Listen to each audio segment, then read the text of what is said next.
പിതാവിന്റെയും പുത്രന്റെയും പരിശുദ്ധാത്മാവിന്റെയും നാമത്തിൽ ആമേൻ. അമ്മേ പരിശുദ്ധ അമ്മേ, അമ്മേ പരിശുദ്ധ ദൈവമാതാവേ, കൃപാസനത്തിലൂടെ ഞങ്ങൾക്കും ഞങ്ങളുടെ ദേശത്തിനും അമ്മ മധ്യസ്ഥം തേടി തന്ന എല്ലാ അനുഗ്രഹങ്ങൾക്കും കൃപകൾക്കും ഞങ്ങളിപ്പോൾ ഹൃദയം നിറഞ്ഞ നന്ദി പറയുന്നു.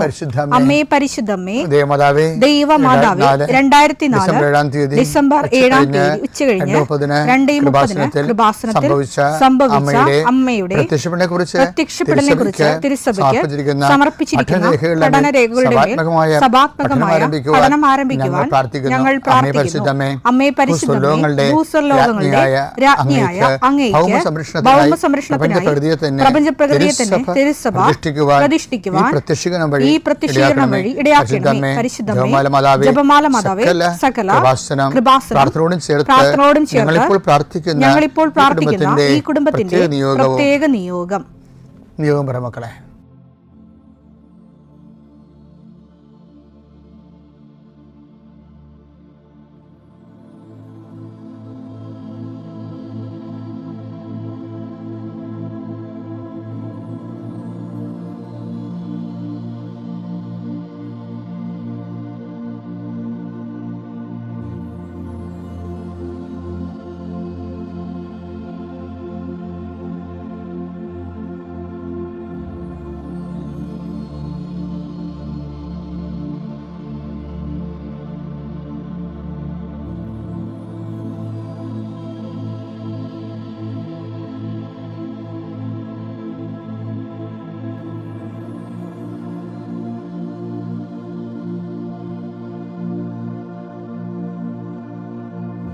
അമ്മയുടെ പ്രത്യക്ഷീകരണത്തിന്റെ ഈ അനുഗ്രഹവേളയിൽ ഞങ്ങൾക്ക് സാധിച്ചു തരുവാൻ കനിയണമേ. ആമേൻ. വിശ്വാസ പ്രമാണം. സർവശക്തനായ പിതാവും ആകാശത്തിന്റെയും ഭൂമിയുടെയും സൃഷ്ടാവുമായ ദൈവത്തിൽ ഞാൻ വിശ്വസിക്കുന്നു. അവിടുത്തെ ഏകപുത്രനും ഞങ്ങളുടെ കർത്താവുമായ ഈശോ മിശിഹായിലും ഞാൻ വിശ്വസിക്കുന്നു. ഈ പുത്രൻ പരിശുദ്ധാത്മാവിനാൽ ഗർഭസ്ഥനായി കന്യകാമറിയത്തിൽ നിന്ന് പിറന്ന് പൊന്തിയോസ് പീലാത്തോസിന്റെ കാലത്ത് പീഡകൾ സഹിച്ച് കുരിശിൽ തറയ്ക്കപ്പെട്ട് മരിച്ച് അടക്കപ്പെട്ട് പാതാളങ്ങളിൽ ഇറങ്ങി മരിച്ചവരുടെ ഇടയിൽ നിന്ന് 3-ാം നാൾ ഉയർത്ത് സ്വർഗത്തിലേക്ക് എഴുന്നള്ളി സർവശക്തിയുള്ള പിതാവായ ദൈവത്തിന്റെ വലതുഭാഗത്തിരിക്കുന്നു. അവിടെ നിന്ന് ജീവിക്കുന്നവരെയും മരിച്ചവരെയും വിധിക്കുവാൻ വരുമെന്നും ഞാൻ വിശ്വസിക്കുന്നു. പരിശുദ്ധാത്മാവിലും ഞാൻ വിശ്വസിക്കുന്നു. വിശുദ്ധ കത്തോലിക്കാ സഭയിലും പുണ്യവാന്മാരുടെ ഐക്യത്തിലും പാപങ്ങളുടെ മോചനത്തിലും ശരീരത്തിന്റെ ഉയർപ്പിലും നിത്യമായ ജീവിതത്തിലും ഞാൻ വിശ്വസിക്കുന്നു. ആമേൻ. സുഖസ്ഥനായ ഞങ്ങളുടെ പിതാവേ, അങ്ങയുടെ നാമം പൂജിതമാകണമേ. അങ്ങയുടെ രാജ്യം വരണമേ. അങ്ങയുടെ തിരുമനസ് സ്വർഗത്തിലെ പോലെ ഭൂമിയിലും ആകണമേ. അന്നു വേണ്ടുന്ന ആഹാരം ഇന്ന് ഞങ്ങൾക്ക് തരണമേ. ഞങ്ങളോട് തെറ്റ് ചെയ്യുന്നവരോട് ഞങ്ങൾ ക്ഷമിക്കുന്നത് പോലെ ഞങ്ങളുടെ തെറ്റുകൾ ഞങ്ങളോടും ക്ഷമിക്കണമേ. ഞങ്ങളെ പ്രലോഭനത്തിൽ ഉൾപ്പെടുത്തരുതേ, തിന്മയിൽ ഞങ്ങൾ രക്ഷിക്കണമേ. ആമേൻ. കർത്താവ് അങ്ങയുടെ കൂടെ സ്ത്രീകളിൽ അങ്ങ് അനുഗ്രഹിക്കപ്പെട്ടവളാകുന്നു. അങ്ങയുടെ ഉദരത്തിൻ ഫലമായി ഈശോ അനുഗ്രഹിക്കപ്പെട്ടവനാകുന്നു. പരിശുദ്ധ മറിയമേ, തമ്പുരാന്റെ അമ്മേ, പാപികളായ ഞങ്ങൾക്ക് വേണ്ടി ഇപ്പോഴും ഞങ്ങളുടെ മരണസമയത്തും തമ്പുരാനോട് അപേക്ഷിക്കണമേ. ആമേൻ. കർത്താവേ, നിന്റെ ഉന്നതമായ നാമത്തിന് സ്തോത്രം ചെയ്യുന്നു. കർത്താവേ, നിന്റെ വിശുദ്ധ പൗരോഹിത്യത്തെ മഹത്വപ്പെടുത്തണമേ. കർത്താവേ, സഭയിലുള്ള സാന്നിധ്യം ദൃഢമാക്കണം. 39 വർഷം ഞാൻ അർപ്പിച്ച കൃപാന്റെ യുഗതിയെ കൃപാസ്ഥാനത്താരെ ജീവനോടെ പ്രത്യക്ഷപ്പെട്ട അതാതിൻ്റെ പ്രത്യക്ഷത്തിന്റെ സ്ഥിരീകരണത്തിൻ്റെ അടയാളം കിട്ടാൻ കർത്താവേ, അങ്ങയുടെ മക്കൾ ഇന്ന് ജീവിതം ആരംഭിക്കാൻ പോവുകയാണ്. ഞാൻ നിങ്ങളുടെ കൂടെ ഉണ്ടാകും, നിങ്ങൾ എവിടെ പോയാലും ഞങ്ങളുടെ കൂടെ വരുമെന്ന് പറഞ്ഞ കർത്താവിൻ്റെ വാഗ്ദാനത്തിൽ ആശ്രയിച്ചുകൊണ്ടാണ് അങ്ങയുടെ മക്കൾ യാത്ര ആരംഭിക്കുന്നത്. ഇന്ന് പോകാനുള്ള ഇടങ്ങളെയെല്ലാം, കണ്ടുമുട്ടാനുള്ള ഇടങ്ങളെയെല്ലാം കർത്താവേ, അങ്ങയുടെ പ്രത്യേക വാത്സല്യത്തിനും സംരക്ഷണത്തിനുമായി സമർപ്പിക്കുന്നു. ആശുപത്രി പോകുന്നവരുണ്ട് കർത്താവേ, അതുപോലെ തന്നെ ബ്ലഡ് ടെസ്റ്റ് ചെയ്യുന്നതിനും മറ്റ് ശരീരത്തിൻ്റെ വ്യത്യസ്തങ്ങളായ വിഷയങ്ങളെ രോഗപരിശോധന ചെയ്യാൻ വേണ്ടി ടെസ്റ്റ് ചെയ്യുന്നവരുണ്ട്. അവരെ ടെസ്റ്റ് ചെയ്യുന്ന യന്ത്രങ്ങളെ സമർപ്പിച്ച് പ്രാർത്ഥിക്കുന്ന കർത്താവേ, ട്രെഡ്മില്ലിനെ ഉൾപ്പെടെ ഉള്ളവരെ സമർപ്പിച്ച് പ്രാർത്ഥിക്കുന്ന ഈശോയെ, സ്കാനിങ് യന്ത്രത്തെ സമർപ്പിച്ച് പ്രാർത്ഥിക്കുന്ന കർത്താവേ, ഈശോ പലരെയും അങ്ങ് സ്കാനിങ് യന്ത്രത്തിലേക്ക് കയറ്റി കിടത്തിയതിന് ശേഷം അതുവരെ ഉണ്ടായിരുന്ന രോഗം സ്കാനിങ് കഴിഞ്ഞപ്പോൾ ഇല്ലാതെ കണ്ടത് എത്രയോ സാക്ഷ്യങ്ങൾ വന്നു ഈശോയെ. കൃപാസന സാക്ഷ്യത്തിൻ്റെ വലിയൊരു സാധ്യതയാണ് ദൈവം മനുഷ്യരാശിക്ക് മുമ്പ് തുറന്നിട്ടിരിക്കുന്നത്. കർത്താവ് അത്ഭുതങ്ങൾ പ്രവർത്തിക്കട്ടെ കർത്താവ്. അങ്ങ് അത്ഭുതം പ്രവർത്തിക്കാതെ ജീവിക്കാൻ പറ്റാത്ത മനുഷ്യരാണ് കർത്താവ് പകുതി മുക്കാലും. Not by merit but by grace. സാമ്പത്തിക വിഷയമായാലും, തകർന്നുപോയ ഫാക്ടറി ആയാലും, കച്ചവടമില്ലാത്ത കച്ചവട മേഖലയായാലും, പണം കൈമാറിയിട്ട് അകപ്പെട്ടു പോയവരായാലും, അതുപോലെ തന്നെ ഏജന്റുമാർ പറ്റിച്ചവരായാലും, അങ്ങനെ വ്യത്യസ്തങ്ങളായ മേഖലയിൽ കുരുങ്ങിപ്പോയവരുണ്ട് ഈശോയെ. അവരെല്ലാം നീ ഏറ്റെടുക്കണമേ എന്ന് പ്രാർത്ഥിക്കുന്നു. കർത്താവേ, നിന്റെ വിശുദ്ധ പൗരോഹിത്യത്തെ മഹത്വപ്പെടുത്തണേ. കുഞ്ഞുങ്ങളെ സംബന്ധിച്ച് പ്രാർത്ഥിക്കുന്നു, കുഞ്ഞുങ്ങളെ സംബന്ധിച്ച് പ്രാർത്ഥിക്കുന്നു. തുടരെ കുഞ്ഞുനാളിൽ തന്നെ ആവശ്യമില്ലാതെ ഒത്തിരി മരുന്ന് കഴിക്കേണ്ടി വന്ന് 7 വയസ്സത്തോടെ തന്നെ ഒരു മരുന്ന് ചാക്കായി മാറിയ കുഞ്ഞുങ്ങളുണ്ട് ഈശോയെ. അവരെല്ലാം കറുത്തിരിക്കണുണ്ട് ഈശോയെ. അവരെല്ലാം സ്പർശിക്കണേ ഈശോയെ. അങ്ങനെ വിശുദ്ധമായ രക്തം അവരിലേക്ക് തളിക്കപ്പെട്ട് കഴിഞ്ഞാൽ ആ വിശുദ്ധ രക്തം കയറി ഇറങ്ങുമ്പോൾ അവർ യഥാർത്ഥ സ്വാഭാവിക നിറം പകർന്ന് സുന്ദരന്മാരായി മാറും, സുന്ദരികളായി മാറും. കർത്താവെ, അവരെ കുഞ്ഞുങ്ങളെ സമർപ്പിച്ച് പ്രാർത്ഥിക്കുന്നു, ഗർഭിണികളെ സമർപ്പിച്ച് പ്രാർത്ഥിക്കുന്നു. ചില ടെസ്റ്റുകൾ കണ്ടത് കാരണം പേടിച്ചിരിക്കുന്നവരെ സമർപ്പിച്ച് പ്രാർത്ഥിക്കുന്നു. കർത്താവ് ജപ്തി നടപടിയെ, ആ പ്രമാണങ്ങളെ ആശീർവദിച്ച് പ്രാർത്ഥിക്കുന്നു, സ്ഥലത്തെ ആശ്രയിച്ച് പ്രാർത്ഥിക്കുന്നു. ഇൻ്റർവ്യൂ ടെസ്റ്റിനൊക്കെ പോകുന്നവരെ, അവരെ ഇൻ്റർവ്യൂ ചെയ്യുന്നവരെ സമർപ്പിച്ച് പ്രാർത്ഥിക്കുന്നു. അവരുപയോഗിക്കുന്ന വാഹനങ്ങളെ സമർപ്പിച്ച് പ്രാർത്ഥിക്കുന്നു. കർത്താവെ, നിൻ്റെ ചൈതന്യം അവരിലേക്ക് ആവശ്യിക്കണമേ. കർത്താവ്, ഇന്ന് രാത്രി അവർ തിരിച്ചു വരുമ്പോൾ കണ്ണീരോടെ വിതക്കുന്നു, ജയഘോഷം തിരിച്ചു വരുമെന്ന് പറഞ്ഞ പോലെ കർത്താവെ, ജയഘോഷം തിരിച്ചു വരുവാൻ, പുതിയ ഉണർവോടുകൂടി തിരിച്ചു വരുവാൻ അങ്ങയുടെ ഉന്നതമായ നാമത്തിൽ, സഭയുടെ അധികാരത്തിൽ, കുരിശടയാളത്തിൽ, ദൈവശക്തിയാൽ ഞാൻ നിങ്ങളെ ഈശോനാമത്തെ ആശീർവദിക്കുന്നു. എൻ്റെ പ്രിയപ്പെട്ടവരെ,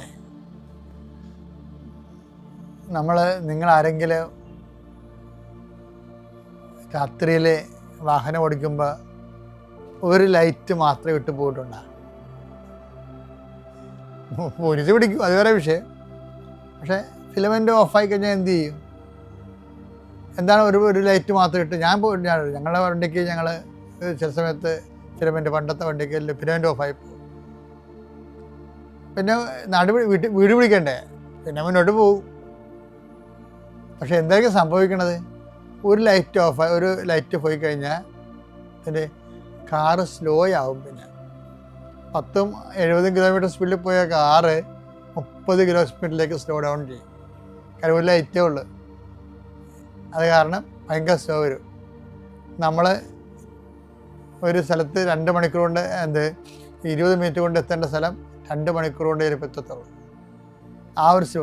ഇതുപോലെ തന്നെയാണ് ഉടമ്പടിയിൽ സംഭവിക്കുന്നുണ്ട്. ചില ആൾക്കാരുടെ സ്ലോ ആകാൻ കാരണങ്ങൾ, ഉടമ്പടിക്കും 2 ലൈറ്റുകളുണ്ട്.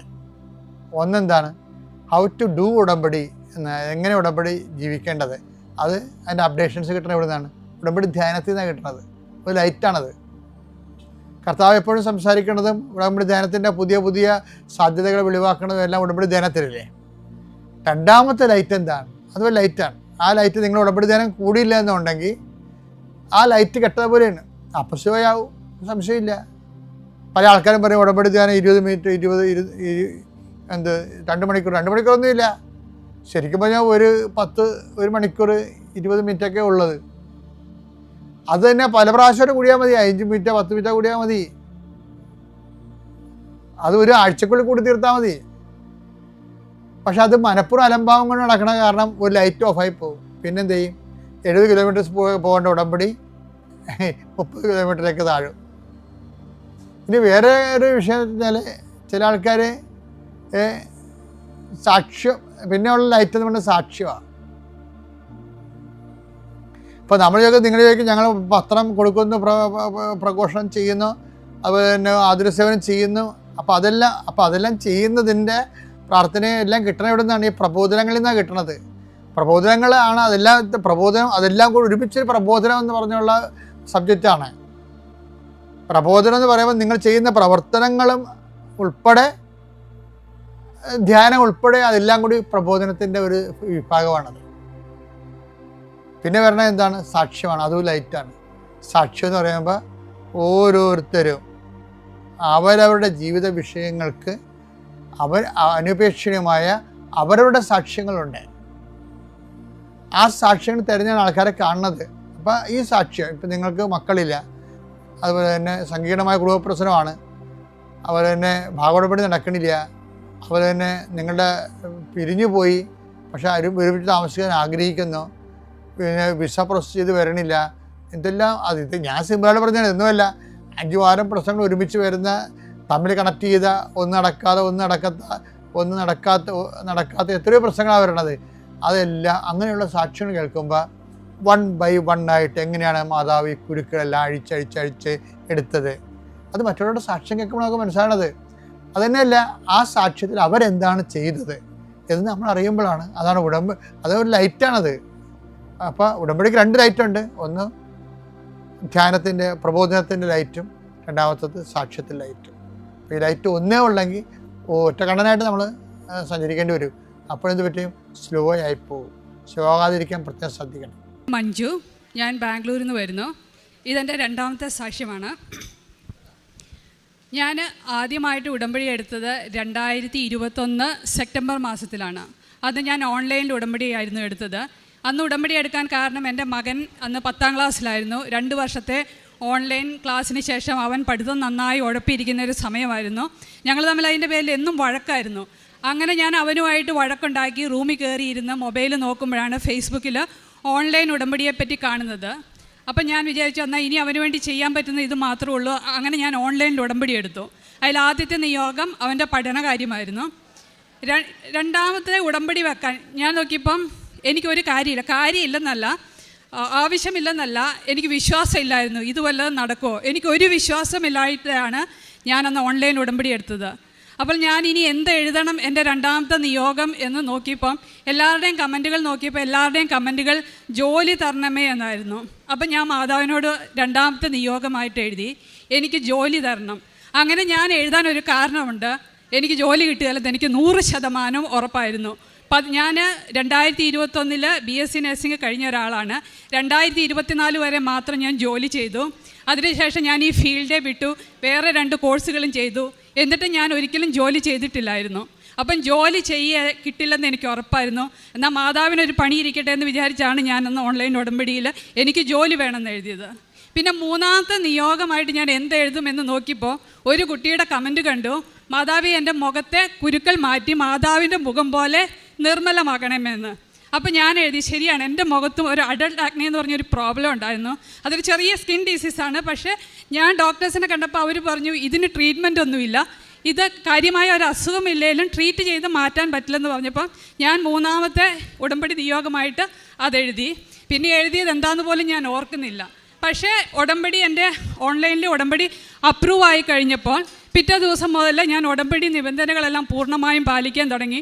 അലാറം വെച്ച് രാവിലെ എഴുന്നേറ്റ് പ്രാർത്ഥിക്കാൻ തുടങ്ങി. സാക്ഷ്യങ്ങളെല്ലാം കേൾക്കാൻ തുടങ്ങി. ഏകദേശം 1 മാസത്തോളം ഞാൻ മുടങ്ങാതെ അന്ന് വരെ യൂട്യൂബിൽ ലോഡ് ചെയ്ത് ഒരുമാതിരി എല്ലാ സാക്ഷ്യങ്ങളും കേട്ട് കഴിഞ്ഞപ്പോൾ എനിക്കെൻ്റെ ജീവിതത്തിലൊരു തിരിച്ചറിവുണ്ടായി. ഞാൻ എത്ര അനുഗ്രഹിക്കപ്പെട്ടവളാണ്. ഇല്ലാത്ത കാര്യങ്ങൾ ഞാൻ മാതാവിനോട് ചോദിക്കുന്നു. എൻ്റെ ഈശോ, എന്തോരം ആളുകൾ ജോലിയില്ലാതെ ബുദ്ധിമുട്ടുന്നു, എത്രയോ ആളുകൾ സാമ്പത്തികമായി ബുദ്ധിമുട്ടുന്നു. അന്ന് മുതൽ ഞാൻ എൻ്റെ ഉടമ്പടി പ്രാർത്ഥനയിൽ ഞാൻ ഇങ്ങനെ പ്രാർത്ഥിക്കാൻ തുടങ്ങി, എനിക്ക് ഒരു ജോലി ഇല്ലെങ്കിലും കുഴപ്പമില്ല, എൻ്റെ കാര്യങ്ങൾ മുന്നോട്ട് പോകും. മാതാവെ, ജോലിക്കായി ആഗ്രഹിക്കുന്ന ഒരുപാട് മക്കളുണ്ട്, അവർക്ക് നീ ജോലി കൊടുത്തോ. അതുപോലെ എൻ്റെ മുഖത്തെ കുരുക്കളും പാടുകളും അവിടെ ഇരുന്നോട്ടെ. വളരെയേറെ കഷ്ടപ്പെടുന്ന, രോഗത്താൽ വലയുന്ന ഒരുപാട് മക്കളുണ്ട്, നീ അവർക്ക് സൗഖ്യം കൊടുത്തോളാം. ഞാൻ അന്ന് മുതൽ പ്രാർത്ഥിക്കാൻ തുടങ്ങി. അങ്ങനെ നവംബർ മാസത്തിൽ ഞാൻ ഓൺലൈൻ ഉടമ്പടിയിൽ നിന്നും അത് തീർത്ഥാടന ഉടമ്പടിയാക്കി മാറ്റി ഞാൻ ഇവിടെ വന്ന് ഉടമ്പടി എടുത്തു. എൻ്റെ ഉടമ്പടിയിൽ ഞാൻ ഒരിക്കലും എനിക്ക് ജോലി വേണമെന്ന് ഞാൻ പ്രാർത്ഥിച്ചില്ല. പകരം ഞാൻ മാതാവിനോട് പറഞ്ഞു, 18 വർഷമായി ഞാൻ ഒന്നും ചെയ്യുന്നില്ല, ഒരു പ്രൊഡക്റ്റീവായിട്ട് ഒരു കാര്യവും ചെയ്യുന്നില്ല, എനിക്ക് കഴിവുകളുണ്ടായിട്ടും എനിക്കൊന്നും ചെയ്യാൻ പറ്റുന്നില്ല, നീ എൻ്റെ ജീവിതത്തെ വഴി നടത്തണമേ എന്ന് പ്രാർത്ഥിച്ചു. അന്ന് ഞാൻ മനസ്സിൽ വിചാരിച്ചത് 1 വർഷം ഉടമ്പടി ചെയ്ത് കഴിയുമ്പോൾ ഇവിടെ ഒന്ന് ജോസഫ് അച്ഛനെ കണ്ട് എന്തെങ്കിലും ചെറുതായിട്ട് എനിക്ക് ഇഷ്ടമുള്ള ചെറിയൊരു പ്രസ്ഥാനം തുടങ്ങണമെന്നാണ് ഞാൻ ആഗ്രഹിച്ചത്. അതിനുവേണ്ടിയാണ് ഞാൻ എന്നെ വഴി നടത്തണമേ എന്ന് പ്രാർത്ഥിച്ചത്. എൻ്റെ പ്രാർത്ഥനകൾ അത്യാവശ്യം നല്ല രീതിയിൽ തന്നെ മുന്നോട്ട് പോയി. ഏകദേശം 2 ആഴ്ച കഴിഞ്ഞപ്പോൾ എൻ്റെ ഒരു ക്ലാസ്മേറ്റ്, അവൾ ബോംബെയിലാണ്, 10-20 വർഷമായി ഞങ്ങൾ തമ്മിൽ ഒരു കണക്ഷനുമില്ല. അവൾ എന്നെ വിളിച്ചിട്ട് പറഞ്ഞു, ഞങ്ങൾ 2005 NCLEX എന്ന് പറഞ്ഞൊരു US നഴ്സിംഗ് ലൈസൻസ് എക്സാം ഹോങ്കോങ്ങിൽ പോയി എഴുതിയിട്ടുണ്ടായിരുന്നു. അതിൻ്റെ സർട്ടിഫിക്കറ്റ് കിട്ടാൻ വല്ല വഴിയുമുണ്ടോ? ആ സർട്ടിഫിക്കറ്റ് കിട്ടുവാണെങ്കിൽ മെഡിക്കൽ കോഡിങ്ങുമായിട്ട് ബന്ധപ്പെട്ട ഒരു ജോലി കിട്ടും. അവൾക്കത് ചെയ്യാൻ ആഗ്രഹമുണ്ട്, പക്ഷേ സർട്ടിഫിക്കറ്റ് ഇല്ല. അന്നേരം ആ കൂട്ടത്തിൽ അവൾ അന്ന് ഞങ്ങളുടെ കൂടെ എക്സാം എഴുതാനുണ്ടായിരുന്ന വേറൊരു ചേച്ചിയുടെയും കാര്യം പറയുന്നു. ആ ചേച്ചിയും ബോംബെ വർക്ക് ചെയ്യുന്നതാണ്. ആ ചേച്ചിക്ക് US പോകാൻ താല്പര്യമുണ്ട്. ചേച്ചിയുടെ കയ്യിലും ഈ സർട്ടിഫിക്കറ്റ് ഇല്ല എന്നുള്ളത്. അപ്പം ഇതിനു മുമ്പ് ഞാൻ ഈ സർട്ടിഫിക്കറ്റ് കിട്ടാൻ കുറേ ശ്രമിച്ചിട്ടുണ്ട്. ഇവരെല്ലാവരും ശ്രമിച്ചിരിക്കുന്നതാണ്. അങ്ങനെ ഞാൻ എൻ്റെ 3 മാസത്തെ ഉടമ്പടി കഴിച്ച് ഉടമ്പടി പുതുക്കിയ സമയത്ത് ഈ 17 വർഷം മുമ്പുള്ള സർട്ടിഫിക്കറ്റ്, ഈ സർട്ടിഫിക്കറ്റിൻ്റെ പ്രത്യേകത എന്താണെന്ന് വെച്ചാൽ ഇത് US-ലുള്ള ലൈസൻസിങ് എക്സാമാണ്. ഞങ്ങൾ ഈ എക്സാം എഴുതിയത് ഹോങ്കോങ്ങിൽ പോയിട്ടാണ്. ഞങ്ങൾക്ക് വേണ്ടി ഈ എക്സാം രജിസ്റ്റർ ചെയ്തത് കേരളത്തിലുള്ളൊരു കൺസൾട്ടൻ്റാണ്. ആ കൺസൾട്ടൻ്റ് ഇപ്പോൾ 18 വർഷമായതാണ്. ഇന്ത്യയിൽ അവർക്ക് ഓപ്പറേഷൻ ഇല്ല. ഈ 3 ഡോട്ട്സ് തമ്മിൽ നമുക്ക് കണക്ട് ചെയ്യാൻ ഒരു രീതിയിലും സാധിക്കില്ലായിരുന്നു. പക്ഷേ ഞാൻ ഓൺലൈനിൽ ഉടമ്പടി എടുത്ത് പ്രാർത്ഥിച്ചു. ഒരു 15 ദിവസത്തിനുള്ളിൽ ഞങ്ങൾക്ക് ഈ സർട്ടിഫിക്കറ്റ് ലഭിച്ചു. അത് ഞാൻ കഴിഞ്ഞ പ്രാവശ്യം സാക്ഷ്യപ്പെടുത്തിയിരിക്കുന്നതാണ്. ഇത് നമുക്ക് സർട്ടിഫിക്കറ്റ് കിട്ടിക്കഴിഞ്ഞപ്പോൾ ഈ ചേച്ചി എന്നോട് ചോദിച്ചു, നിനക്ക് US പോകാൻ താല്പര്യമുണ്ടോ എന്ന്. അപ്പോൾ ഞാൻ പറഞ്ഞു താല്പര്യക്കുറവൊന്നുമില്ല, പക്ഷേ 18 വർഷമായിട്ട് എനിക്ക് ഹോസ്പിറ്റൽ വർക്ക് ചെയ്ത് ഒരു എക്സ്പീരിയൻസും ഇല്ല. ഞാൻ 2 വർഷം വർക്ക് ചെയ്ത് ടീച്ചിങ് ഫീൽഡിലാണ്. ഒരു എക്സ്പീരിയൻസും ഇല്ലാത്ത എന്നെ ഒരിക്കലും US ജോലിക്ക് എടുക്കില്ല. അത് കാരണം എനിക്ക് താല്പര്യമില്ലെന്ന് പറഞ്ഞു. ചേച്ചി പറഞ്ഞു, നീ എപ്പോഴെങ്കിലും താല്പര്യം തോരുവാണെങ്കിൽ നീ ഇത് നോക്ക് എന്ന് പറഞ്ഞ് ചേച്ചി എനിക്കൊരു വാട്സപ്പിൽ ഒരു ലിങ്ക് അയച്ചു തന്നു. പക്ഷേ ഞാനത് ഓപ്പൺ ചെയ്ത് നോക്കിയിട്ടില്ല. അങ്ങനെ കുറച്ച് ദിവസങ്ങൾ കഴിഞ്ഞപ്പോൾ എൻ്റെ മൊബൈലിൻ്റെ മെമ്മറി ഫുള്ളായപ്പോൾ ഞാനിങ്ങനെ വാട്സപ്പ് മെസ്സേജുകളെല്ലാം ഡിലീറ്റ് ചെയ്യുമായിരുന്നു. ഡിലീറ്റ് ചെയ്ത കൂട്ടത്തിലാണ് ചേച്ചിയുടെ മെസ്സേജ്, അന്നത്തെ മെസ്സേജ് ഞാൻ ആദ്യമായിട്ട് ഓപ്പൺ ചെയ്യുന്നത്. ഓപ്പൺ ചെയ്ത് ഞാൻ ഓർക്കുന്നുണ്ട്. പക്ഷേ ഞാനത് ഓപ്പൺ ചെയ്തപ്പോൾ എൻ്റെ മെയിൽ ID ഫോൺ നമ്പറോ ഒന്നും കൊടുത്തതായിട്ട് എൻ്റെ ഓർമ്മയിലില്ല. ഞാൻ കൊടുത്തോന്നിട്ട് ഓർക്കുന്നില്ല, 100% എനിക്ക് ഉറപ്പില്ല. പക്ഷേ അന്ന് രാത്രി എന്നെ US-ൽ നിന്ന് ഒരു കൺസൾട്ടൻറ്റ് വിളിച്ചു. നിനക്ക് US-ൽ വർക്ക് ചെയ്യാൻ താല്പര്യമുണ്ടോ എന്ന് ചോദിച്ചു. അപ്പോൾ ഞാൻ പറഞ്ഞു, എനിക്ക് വർക്ക് ചെയ്യാൻ താല്പര്യക്കുറവൊന്നുമില്ല, പക്ഷേ എനിക്ക് എക്സ്പീരിയൻസ് ഇല്ല, ഒരു കറണ്ട് എക്സ്പീരിയൻസ് ഇല്ല, 18 വർഷത്തെ കരിയറിൽ ഗ്യാപ്പ് ഉണ്ടെന്ന് പറഞ്ഞു. അപ്പോൾ അവർ പറഞ്ഞു ഓക്കെ അങ്ങനെയാണെങ്കിൽ ഞങ്ങൾ പിന്നെ വിളിക്കാമെന്ന് പറഞ്ഞിട്ട് 2 ദിവസം കഴിഞ്ഞിട്ട് അവരെന്നെ തിരിച്ചു വിളിച്ചു. നിൻ്റെ കരിയർ ഗ്യാപ്പും ഞങ്ങൾക്ക് പ്രശ്നമില്ല, നിൻ്റെ കറണ്ട് എക്സ്പീരിയൻസ് ഇല്ലാതും പ്രശ്നമില്ല, നമ്മളൊരു പുതിയ സ്കീമായിട്ട് പുതിയൊരു പ്രൊജക്റ്റായിട്ട് എക്സ്പീരിയൻസ് ഇല്ലാത്തവരെ നമ്മൾ ഹയർ ചെയ്യുന്നുണ്ട്, നിനക്ക് താല്പര്യം ഉണ്ടെങ്കിൽ നീ റിപ്ലൈ ചെയ്യാൻ പറഞ്ഞു. അപ്പോൾ ഞാൻ വീട്ടിൽ ആലോചിച്ചിട്ട് ഞാൻ റിപ്ലൈ ചെയ്തു. അപ്പോൾ അവർ എനിക്ക് എന്നോട് ശക്തി പറഞ്ഞാൽ ആ ചേച്ചി പറഞ്ഞതാണ്, നീ വേണമെങ്കിൽ ഒരു എക്സ്പീരിയൻസ് സർട്ടിഫിക്കറ്റ് ഉണ്ടാക്കിയാൽ മതി, നിനക്ക് ഈസി ആയിട്ട് അവിടെ അവർ നിനക്ക് അഡ്മിഷൻ തരുമെന്ന് പറഞ്ഞു. അപ്പോൾ ഞാൻ പറഞ്ഞു ഇല്ല, ഞാൻ ഉടമ്പടിയിൽ നിൽക്കുന്നതാണ്, ഫേക്കായിട്ടുള്ളൊരു സർട്ടിഫിക്കറ്റ് ഉണ്ടാക്കിയിട്ടില്ല, എനിക്കൊരു ജോലിയുടെ ആവശ്യമില്ല എന്ന് ഞാൻ ചേച്ചിനോട് തീർത്ത് പറഞ്ഞു. പക്ഷേ എനിക്ക് ഒരു എക്സ്പീരിയൻസും ഇല്ലാതെ തന്നെ അവരെനിക്ക് വേണ്ടി പ്രോസസ്സിങ് ചെയ്യാമെന്ന് പറഞ്ഞു. എനിക്ക് IELTS എഴുതേണ്ടതുണ്ടായിരുന്നു, അത് ഞാൻ എഴുതി. അപ്പോൾ അവരെൻ്റെ പ്രോസസ്സിങ് സ്റ്റാർട്ട് ചെയ്തു. അപ്പം എൻ്റെ ക്ലാസ്മേറ്റ് ഒരു കുട്ടിയുണ്ടെന്ന് പറഞ്ഞ് മെഡിക്കൽ കോഡിങ് ജോലി ചെയ്യാൻ താല്പര്യമുള്ള ആ കുട്ടിയോട് ഞാൻ പറഞ്ഞു, എനിക്ക് എക്സ്പീരിയൻസ് ഇല്ലായിട്ട് അവരെനിക്ക് വേണ്ടി പ്രോസസ്സിങ് ചെയ്യുന്നുണ്ട്, നിനക്ക് താല്പര്യമുണ്ടെങ്കിൽ നീ അപ്ലൈ ചെയ്യാൻ പറഞ്ഞു. അവൾക്കാണെങ്കിൽ 12 വർഷത്തെ എക്സ്പീരിയൻസ് ഉണ്ട്, പക്ഷേ കറൻറ്റ് വർക്കിംഗ് എക്സ്പീരിയൻസ് ഇല്ലാത്ത കാരണമായിരുന്നു അവളും അപ്ലൈ ചെയ്യാതിരുന്നത്. ഞാനിങ്ങനെ അവരെനിക്ക് വേണ്ടി അപ്ലൈ ചെയ്യുന്നുണ്ട് എന്ന് പറഞ്ഞപ്പോൾ അവരവരെ കോൺടാക്റ്റ് ചെയ്തപ്പോൾ അവർ പറഞ്ഞു ഇല്ല, ഞങ്ങളൊരു 1 or 2 വീക്സിലേക്ക് മാത്രമായിരുന്നു എക്സ്പീരിയൻസ് ഇല്ലാത്തവരെ ഹയർ ചെയ്യുന്നത്, ഇപ്പം നമ്മളത് നിർത്തി, നീ ഒരു 1 or 2 ഇയേഴ്സ് വർക്ക് ചെയ്തിട്ട് ഞങ്ങളെ അപ്രോച്ച് ചെയ്യുക, അന്നേരം ഞാൻ നിനക്ക് വേണ്ടി പ്രോസസ്സിങ് സ്റ്റാർട്ട് ചെയ്യാമെന്ന് അവളോട് പറഞ്ഞു. അപ്പോൾ എനിക്ക് മനസ്സിലായി ഇത് മാതാവ് എനിക്ക് വേണ്ടി മാത്രം കൊണ്ടുതന്ന ഒരു ജോലിയാണ്. ആ ചേച്ചിക്കാണെങ്കിൽ 25 വർഷത്തെ എക്സ്പീരിയൻസ് ഉണ്ടായിരുന്നു. ചേച്ചിക്ക് വേണ്ടി അവർ പ്രോസസ്സിങ് തുടങ്ങിയതായിരുന്നു, പക്ഷേ ചേച്ചിയുടെ ഒരു പേപ്പറുകൾ പോലും ഇതുവരെ മൂവ് ചെയ്തിട്ടില്ല. എന്നേക്കാൾ എത്രയോ മാസം മുമ്പ് തുടങ്ങിയ പ്രോസസ്സിംഗ് ആണ്. ചേച്ചിക്ക് ഇതുവരെ അത് നടന്നിട്ടില്ല. അവരിപ്പോൾ പറയുന്നു ചേച്ചീനെ കൊണ്ടുപോകാൻ പറ്റിയില്ലെന്ന്. എനിക്ക് കഴിഞ്ഞ ഫെബ്രുവരി മാസം ഗ്രീൻ കാർഡോടുകൂടി US-ൽ വിസ ലഭിച്ചു. ഞാൻ അടുത്ത ആഴ്ച US-ന് പോവുകയാണ് വിത്ത് ഫാമിലി. അതാണ് എൻ്റെ ജീവിതത്തിൽ മാതാവ് എനിക്ക് തന്നെ ഏറ്റവും വലിയ ആഗ്രഹം. ഒരിക്കലും ഒരു ജോലി ചെയ്യാൻ സാധിക്കുമെന്ന് വിചാരിക്കാതിരുന്ന എനിക്ക്, ഇത്രയും കരിയറിൽ ഗ്യാപ്പുള്ള എനിക്ക് മാതാവ് US-ൽ പെർമനൻറ്റ് റെസിഡൻസോടുകൂടി ഒരു ജോലി തന്നു. അതായിട്ട് ഞാനൊന്ന് ഉടമ്പടിയിൽ വെച്ചിട്ട് മാറ്റിക്കളഞ്ഞ ഒരു കാര്യമാണ് എൻ്റെ മുഖത്തെ അഡൽട്ട് ആക്നെ എന്ന പ്രോബ്ലം. പക്ഷേ ഞാനത് ഉടമ്പടി എടുത്തപ്പോൾ ഞാൻ ഉടമ്പടിയിൽ വെച്ചിട്ടില്ലെങ്കിലും ഞാൻ എല്ലാ ദിവസവും തൈലം തേച്ച് പ്രാർത്ഥിച്ച് കഴിയുമ്പം കയ്യിൽ വാക്കി വരുന്ന തൈലം എൻ്റെ ജോ ലൈനിൽ ഇങ്ങനെ അപ്ലൈ ചെയ്യുമായിരുന്നു. അതിന് ശേഷം ഇതുവരെ എനിക്ക് ആ പ്രോബ്ലം ഉണ്ടായിട്ടില്ല. അപ്പം എൻ്റെ ഓരോ പ്രോസസ്സിങ് അവർ പറഞ്ഞ് 12 മുതൽ 18 മാസം വരെ എടുക്കും എൻ്റെ ടോട്ടൽ പ്രോസസ്സിങ്. പക്ഷേ എനിക്ക് 6.5 മാസം കൊണ്ട് എൻ്റെ മുഴുവൻ പ്രോസസ്സിങ്ങും കഴിഞ്ഞ ഫെബ്രുവരി 15-ാം തീയതി ആയിരുന്നു എൻ്റെ ഇൻ്റർവ്യൂ. അതിനിടയ്ക്ക് ഒരുപാട് പ്രശ്നങ്ങൾ വരും. ഓരോ പ്രശ്നങ്ങളുടെ ഇടയ്ക്കും മാതാവ് നമ്മളെ കൈ പിടിച്ച് നടത്തുന്ന ആ ഒരു ഫീൽ എനിക്ക് പലപ്പോഴും അനുഭവപ്പെട്ടിട്ടുണ്ട്. എൻ്റെ ഈ യു എസിന് വേണ്ടി നമ്മൾ പ്രോസസ്സ് ചെയ്യുമ്പോൾ ഒത്തിരി വർക്കുകളുണ്ട്. ഓരോ പേപ്പർ വർക്കുകളും എൻ്റെ നടന്നിരിക്കുന്ന ബുധനാഴ്ചയാണ്. ഒരിക്കലും ഞാൻ ആദ്യ കാലങ്ങളിൽ അത് നോട്ട് ചെയ്തിട്ടില്ലായിരുന്നു. പക്ഷേ ഇവിടെ ഓരോരുത്തരുടെ സാക്ഷ്യങ്ങൾ പറയുന്നുണ്ടായിരുന്നു ചൊവ്വാഴ്ച ദിവസങ്ങളിൽ അവരുടെ ഇൻ്റർവ്യൂ നടന്നു, അല്ലെങ്കിൽ ചൊവ്വാഴ്ച ദിവസങ്ങളിൽ അവരുടെ വിസയുടെ പേപ്പർ വന്നു എന്ന്. ഞാൻ അങ്ങനെ നോട്ട് ചെയ്തപ്പോഴാണ് ഞാനത് ശ്രദ്ധിച്ചത് തന്നെ. എൻ്റെ എല്ലാ പേപ്പർ വർക്കുകളും നടന്നിട്ടുള്ള ബുധനാഴ്ച ദിവസങ്ങളിലായിരുന്നു. പിന്നെ നമുക്ക് വിസ കിട്ടിക്കഴിഞ്ഞിട്ടുള്ള എൻ്റെ ഏറ്റവും വലിയ പ്രശ്നം എന്ന് പറഞ്ഞാൽ എൻ്റെ ഹസ്ബൻഡിൻ്റെ ജോബായിരുന്നു. ഹസ്ബൻഡ് ഇവിടെ നല്ല രീതിയിൽ നല്ലൊരു കമ്പനിയിൽ ജോലി ചെയ്യുന്ന ഒരാളായിരുന്നു. അപ്പോൾ പുള്ളിയുടെ ഒരു ജോലി റിസൈൻ ചെയ്തിട്ട് നമ്മൾ യു എസിൽ പോകുന്ന അത്ര നല്ല കാര്യമാണോ എന്ന് നമുക്ക് എപ്പോഴും ഡൗട്ടുണ്ടായിരുന്നു. എന്താ വെച്ചാൽ ആ ഒരു പ്രൊഫൈലിൽ അവിടെ പുള്ളിക്ക് ജോലി കിട്ടണമെങ്കിൽ അവിടെ വീണ്ടും പഠിക്കണം എന്നുള്ളതായിരുന്നു. അപ്പോൾ എൻ്റെ അവസാനം ഞാൻ ലാസ്റ്റ് ടൈം ഇവിടെ വന്ന് ഉടമ്പടി പുതുക്കിയപ്പം എൻ്റെ ഹസ്ബൻഡ് ഒന്നെങ്കിൽ പഠിക്കാൻ അല്ലെങ്കിൽ യു എസിൽ ഒരു ജോലി കിട്ടണമെന്ന് ഞാൻ പറഞ്ഞിരുന്നു. അപ്പം ഞാൻ അതിനുവേണ്ടി പ്രാർത്ഥിക്കുന്നുണ്ടായിരുന്നു. അപ്പോൾ ഹസ്ബൻഡ് വർക്ക് ചെയ്ത കമ്പനിയിൽ നിന്ന് റിസൈൻ ചെയ്തു. റിസിഗ്നേഷൻ ഇട്ട് കഴിഞ്ഞ് 3 മാസത്തെ നോട്ടീസ് പീരീഡ് ഉണ്ടായിരുന്നു. അപ്പോൾ 2 മാസം കഴിഞ്ഞപ്പോൾ കമ്പനിയുടെ MD പറഞ്ഞു, നീ എന്തിനാണ് റിസൈൻ ചെയ്യുന്നത്, നിനക്ക് യു എസിൽ നിന്ന് സെയിം ജോലി കണ്ടിന്യൂ ചെയ്യാമെന്ന് പറഞ്ഞു. പുള്ളി ഒരു IT ഫീൽഡിൽ വർക്ക് ചെയ്യുന്ന ഒരാളല്ല. IT ഫീൽഡിൽ ഇരിക്കുന്ന ഒരാൾ റിമോട്ടായിട്ട് ജോലി ചെയ്യുന്ന നമുക്ക് മനസ്സിലാക്കാം. പുള്ളി ഹാർഡ് കോർ സെയിൽസിൽ വർക്ക് ചെയ്യുന്ന ഒരാളാണ്. പുള്ളിക്ക് ഒരുപാട് ക്ലയൻസിനെ മീറ്റ് ചെയ്യാണ്ട് ഒരുപാട് ട്രാവൽ ചെയ്യേണ്ട ഒരാളാണ്. എന്നിട്ടും കമ്പനി പറഞ്ഞു യു എസിൽ നിന്ന് നിനക്ക് വേണ്ട അത്രയും കാലം അവിടെ ഇരുന്ന് ജോലി ചെയ്തോളാൻ പറഞ്ഞു. അതും എൻ്റെ ഉടമ്പടിയിൽ വെച്ച ഒരു നിയോഗമായിരുന്നു. മൂന്നാമതായിട്ട് ഞാനൊരു 20-22 വർഷം മുമ്പ് ഡ്രൈവിംഗ് ലൈസൻസ് എടുത്തിട്ടുണ്ട്. അന്ന് മുതൽ ഇന്ന് പോലെ ഞാൻ വണ്ടി ഓടിച്ചിട്ട് എനിക്ക് വണ്ടി ഓടിച്ച് ഓപ്പോസിറ്റ് വണ്ടി വരുമ്പോൾ എനിക്ക് പേടിയാണ്. പിന്നെ ഞാൻ ആ ഡ്രൈവ് ചെയ്യാറില്ല. ഒരു 10 വർഷം കൂടുമ്പോൾ ഞാനത് റിന്യൂ ചെയ്യും. പക്ഷേ ഇപ്രാവശ്യം ഞാൻ കഴിഞ്ഞ പ്രാവശ്യം ഉടമ്പടിയിൽ എനിക്ക് ഡ്രൈവിംഗ് പഠിച്ചേ മതിയാകൂ എന്ന് പറഞ്ഞ് ഞാൻ കാശുരൂപം വെച്ച് എല്ലാ ദിവസവും ഡ്രൈവ് ചെയ്യാൻ തുടങ്ങി. ഇപ്പോൾ അത്യാവശ്യം നല്ല രീതിയിൽ ഡ്രൈവ് ചെയ്യാൻ എന്നെക്കൊണ്ട് സാധിക്കുന്നുണ്ട്. അതിനിടയ്ക്ക് ചെറുതും വലുതുമായ ഒരുപാട് അനുഗ്രഹങ്ങൾ മാതാവ് തന്നിട്ടുണ്ട്. എന്താ വെച്ചാൽ നമ്മൾക്ക് വിസ കിട്ടിക്കഴിഞ്ഞിട്ടും പിള്ളേർക്ക് യു എസിൽ നമ്മൾ ആഗ്രഹിക്കുന്ന ഒരു സ്കൂളിൽ അഡ്മിഷൻ എടുക്കണം എന്നുണ്ടായിരുന്നു. അവിടെ എന്ന് വെച്ചാൽ നമ്മൾ താമസിക്കുന്ന സ്ഥലത്തിന് മാത്രമുള്ള ആ ഒരു ഏരിയയിലെ സ്കൂളിലെ നമ്മൾ അഡ്മിഷൻ എടുക്കാൻ പാടുള്ളൂ. വേറെ ഏരിയയിൽ പോയി നമുക്ക് അഡ്മിഷൻ എടുക്കാൻ പാടില്ല. അപ്പോൾ നമ്മൾ സ്കൂൾ നോക്കുമ്പം എൻ്റെ വർക്ക് പ്ലേസ് ദൂരെയാണ്, അല്ലെങ്കിൽ നമുക്ക് കിട്ടുന്ന താമസ സ്ഥലം വേറെയാണ്. അങ്ങനെ ഇരുന്ന് ഒരു മാസം നമ്മൾ ഈ സ്കൂളും നമ്മുടെ അക്കോമഡേഷനും എന്ത് ചെയ്യണമെന്ന് വിചാരിക്കാതിരുന്ന ഒരു ദിവസം രാവിലെ, അതൊരു ബുധനാഴ്ച രാവിലെ ഞാൻ എഴുന്നേറ്റ് മെയിൽ നോക്കുമ്പോൾ അവർ പറഞ്ഞു അവരെൻ്റെ വർക്ക് പ്ലേസ് ചേഞ്ച് ചെയ്തു. പുതിയ വർക്ക് പ്ലേസിൽ ജസ്റ്റ് 1 മൈൽ ഡിസ്റ്റൻസ് ഉള്ളൂ സ്കൂളുമായിട്ടും ഞങ്ങൾ എടുത്തിരിക്കുന്ന അപ്പാർട്ട്മെൻറ്റുമായിട്ടും. ഇതെല്ലാം മാതാവ് അതുപോലെ തന്നെ ഞങ്ങൾക്ക് വിസ കിട്ടിക്കഴിഞ്ഞ് 2 മണിക്കൂറിനുള്ളിൽ ഞങ്ങളുടെ ഫ്ലാറ്റ് വിൽക്കാൻ സാധിച്ചു. അതുപോലെ നമ്മുടെ വണ്ടി വിൽക്കാനായിട്ട് ആരും മേടിക്കാത്തൊരു വണ്ടിയായിരുന്നു നമ്മുടെ.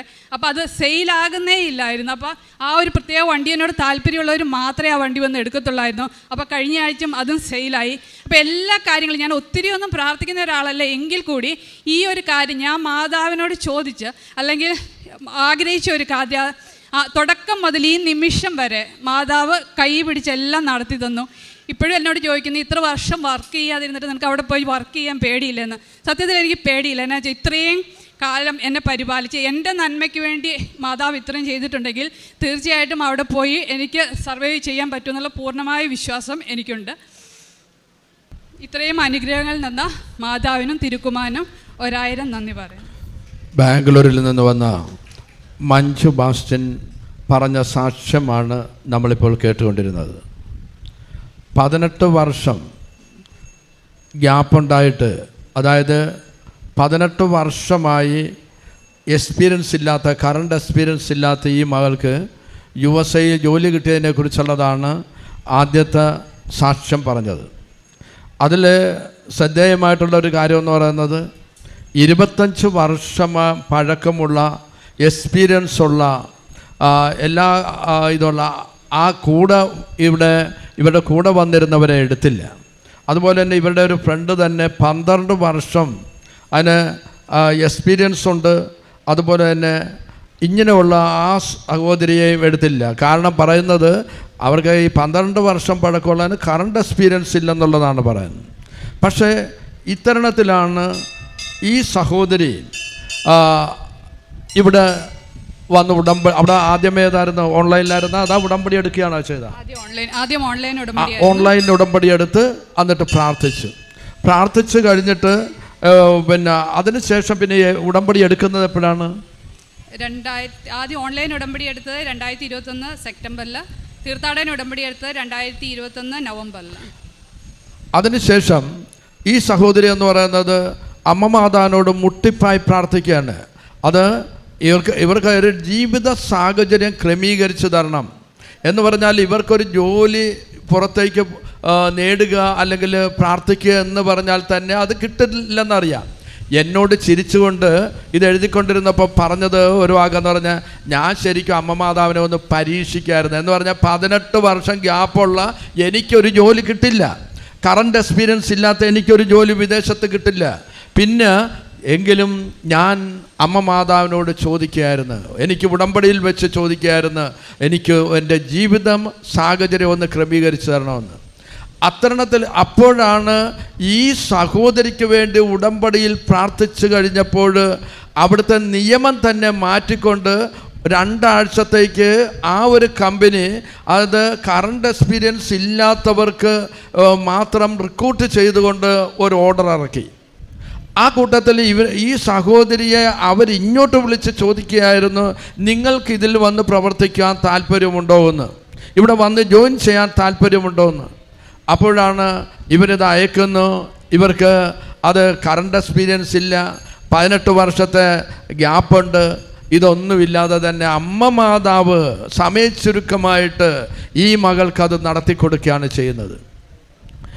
ഇതേപോലെ തന്നെ മറ്റൊരു കാര്യം എന്ന് പറഞ്ഞാൽ ഇവരുടെ ഭർത്താവിൻ്റെ കാര്യം എന്ന് പറയുന്നത്, അദ്ദേഹം ഇവിടെ ഓൾ ഇന്ത്യ ബേസിൽ ഉള്ളൊരു IT കമ്പനിയിൽ ബിസിനസ്സിൻ്റെ ആ ഒരു ജോലിയിലാണ് ഏർപ്പെട്ടിരിക്കുന്നത്.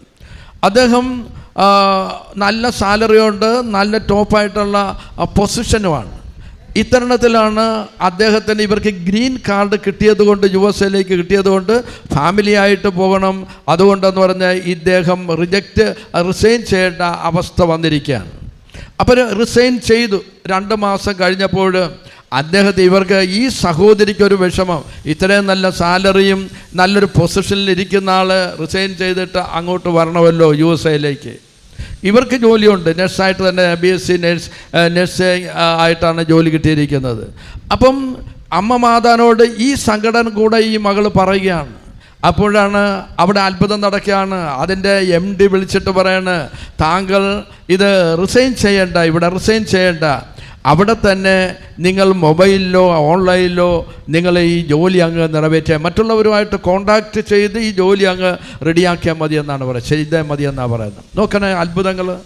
കാര്യം എന്ന് പറഞ്ഞാൽ ഈ സഹോദരി എന്ന് പറയുന്നത് വിശ്വാസപൂർവം തന്നെ ഉടമ്പടിയെടുത്ത്, ഓൺലൈൻ ഉടമ്പടിയെടുത്ത്, പിന്നീട് തീർത്ഥാടന ഉടമ്പടിയെടുത്ത് അങ്ങ് പാലിച്ചു കഴിഞ്ഞപ്പോൾ ഈ മകൾക്ക് 18 വർഷമായിട്ട് ഗ്യാപ്പ് ഉണ്ടായിരുന്നത് കറണ്ട് എക്സ്പീരിയൻസ് ഇല്ലാത്ത ആ മകൾക്ക് USA ജോലി കിട്ടുന്നു. ഭർത്താവിന് അതുപോലെ തന്നെ അവിടെ ഇരുന്നുണ്ട്, USA ഇരുന്നു കൊണ്ട് ഇവിടുത്തെ ജോലി അവിടെ ഇരുന്ന് ചെയ്യാനായിട്ടുള്ള MDയുടെ ഓർഡർ. ഇതൊന്നും നമ്മുടെ ആരുടെ മെരിറ്റ് കൊണ്ടല്ല, നമ്മുടെ ആരുടെ കഴിവ് കൊണ്ടല്ല, വിശ്വാസം വഴി കൃപയാലാണ് നിങ്ങൾക്കിതെല്ലാം ലഭിച്ചത്. അത് നിങ്ങൾ നേടിയെടുത്തതല്ല, ദൈവത്തിൻ്റെ ദാനമാണ്. അതാണ് ഈ മകൾ പറഞ്ഞത്, ദൈവത്തിനൊന്നും അസാധ്യമല്ല. ഉടമ്പടി എടുത്ത് പ്രാർത്ഥിച്ചപ്പോൾ ഈ മകൾക്കും കുടുംബത്തിനും കിട്ടിയ വലിയ അനുഗ്രഹങ്ങൾക്ക് നമുക്ക് ശക്തമായി കരങ്ങളടിച്ചുകൊണ്ട് അമ്മ മാതാവിനെ, ഈശോയെ മഹത്വപ്പെടുത്താം. യേശുവെ നന്ദി, യേശുവെ സ്തുതി. എൻ്റെ പേര് ധന്യ മേരി വർഗീസ്. എൻ്റെ സ്ഥലം കൂത്താട്ടുകുളം എന്ന് പറഞ്ഞ സ്ഥലത്ത്, ഇടയാർ എന്ന് പറഞ്ഞ പോസ്റ്റ് ഓഫീസ് സ്ഥലത്താണ്. എന്നെ കല്യാണം കഴിച്ചു വിട്ടിരിക്കുന്നത് ട്രിവാൻഡ്രത്തേക്കാണ്, ട്രിവാൻഡ്രം പട്ടം മുട്ടട. ഞാനിപ്പോൾ ഇവിടെ സാക്ഷ്യം പറയാൻ പോകുന്നത്, ഞാൻ ദൈവവിശ്വാസം ഉള്ള ഒരാളായിരുന്നു എന്ന് ചോദിച്ചു കഴിഞ്ഞാൽ തീർച്ചയായിട്ടും വിശ്വാസം ഉണ്ടായിരുന്നു, പ്രാർത്ഥിക്കുമായിരുന്നു. പള്ളികളിൽ പോവുകയും നമ്മൾ ആവശ്യങ്ങൾ വരുമ്പോൾ എപ്പോഴും ഓടി നടന്ന് പ്രാർത്ഥിക്കുകയും ചെയ്യുന്ന ഒരാൾ തന്നെയായിരുന്നു. അപ്പോൾ ഒരിക്കലും ഒരു വിശ്വാസം ഇല്ലാതെ നടന്നുകൊണ്ട് നടക്കാത്തൊരു കാര്യത്തിന് വേണ്ടിയല്ല, എനിക്ക് ഒത്തിരി പ്രാർത്ഥിച്ചിട്ടും എനിക്ക് നടക്കാതിരുന്നൊരു കാര്യത്തിന് വേണ്ടിയിട്ടാണ് ഞാൻ ഇവിടെ വന്നത്. അപ്പോൾ ഞാൻ ധ്യാനങ്ങളൊക്കെ കൂടിക്കൊണ്ടിരുന്ന ഒരാളാണ്. പക്ഷെ ഒരാഗ്രഹം, എൻ്റെ ബ്രദറിൻ്റെ കല്യാണം ഞങ്ങൾ ആഗ്രഹിച്ച സമയത്ത് നടക്കാതെ, അതായത് ഞങ്ങൾ കല്യാണം ആലോചിച്ച് തുടങ്ങി 2 വർഷമായിട്ടും കല്യാണങ്ങളൊന്നും നല്ല ഒരു ആലോചന പോലും വരുന്നില്ല. ആങ്ങളേക്ക് ഇഷ്ടപ്പെടുന്ന ഒരെണ്ണം നടക്കുന്നില്ല. അവന് നല്ല ജോലിയുണ്ട്, സെൻട്രൽ ഗവൺമെൻറ് ജോലിയാണ്, കുഴപ്പമില്ലാത്ത ഫാമിലിയാണ്. പക്ഷേ ഉണ്ടായിരുന്ന ഏക പ്രശ്നം എന്ന് പറഞ്ഞാൽ എൻ്റെ ഫാമിലിയിലുണ്ടായ ഒരു ഇഷ്യൂ, ഞങ്ങളുടെ ഒരു ബിസിനസ് തകർച്ച ഭാഗമായിട്ട് ഉണ്ടായ കേസ്. ആ കേസും ആയിട്ടുള്ള ഒരു മാധ്യമങ്ങളിലൊക്കെ വന്ന നെഗറ്റീവായിട്ടുള്ള കുറേ ന്യൂസുകൾ കാരണം പല ആലോചനകളും മാറി പോയിക്കൊണ്ടിരിക്കുകയായിരുന്നു. എന്നെ മാനസികമായിട്ട് ഈ ഒരു കാര്യം വളരെയധികം തളർത്തി. കാരണം എൻ്റെ ഫാമിലി, എന്നെ കെട്ടിച്ചുവിട്ടൊരു ഫാമിലിയിലുണ്ടായ ഇഷ്യൂ കാരണം എൻ്റെ സ്വന്തം സഹോദരനൊരു കല്യാണം, ഒരു നല്ല ആലോചന പോലും വരാതിരിക്കുന്നത് എനിക്ക് മാനസികമായിട്ട് വളരെ എന്നെ തളർത്തിയ ഒരു കാര്യമായിരുന്നു. അപ്പോൾ ഞാൻ എന്നും പ്രാർത്ഥിക്കും, എനിക്ക് വിശ്വാസമുണ്ട് തീർച്ചയായിട്ടും അവന് നല്ലൊരു ആലോചന ദൈവം കൊടുക്കും. പക്ഷേ എങ്കിലും എനിക്ക് ഓരോ ദിവസം കഴിയുന്തോറും നമ്മുടെ ആത്മബലം കുറയുക എന്ന് പറയില്ലേ, അങ്ങനെ ഒരു സാഹചര്യത്തിൽ മനസ്സ് തളർന്നൊരു സാഹചര്യത്തിൽ ഞാൻ ഇവിടെ വരുന്നത്.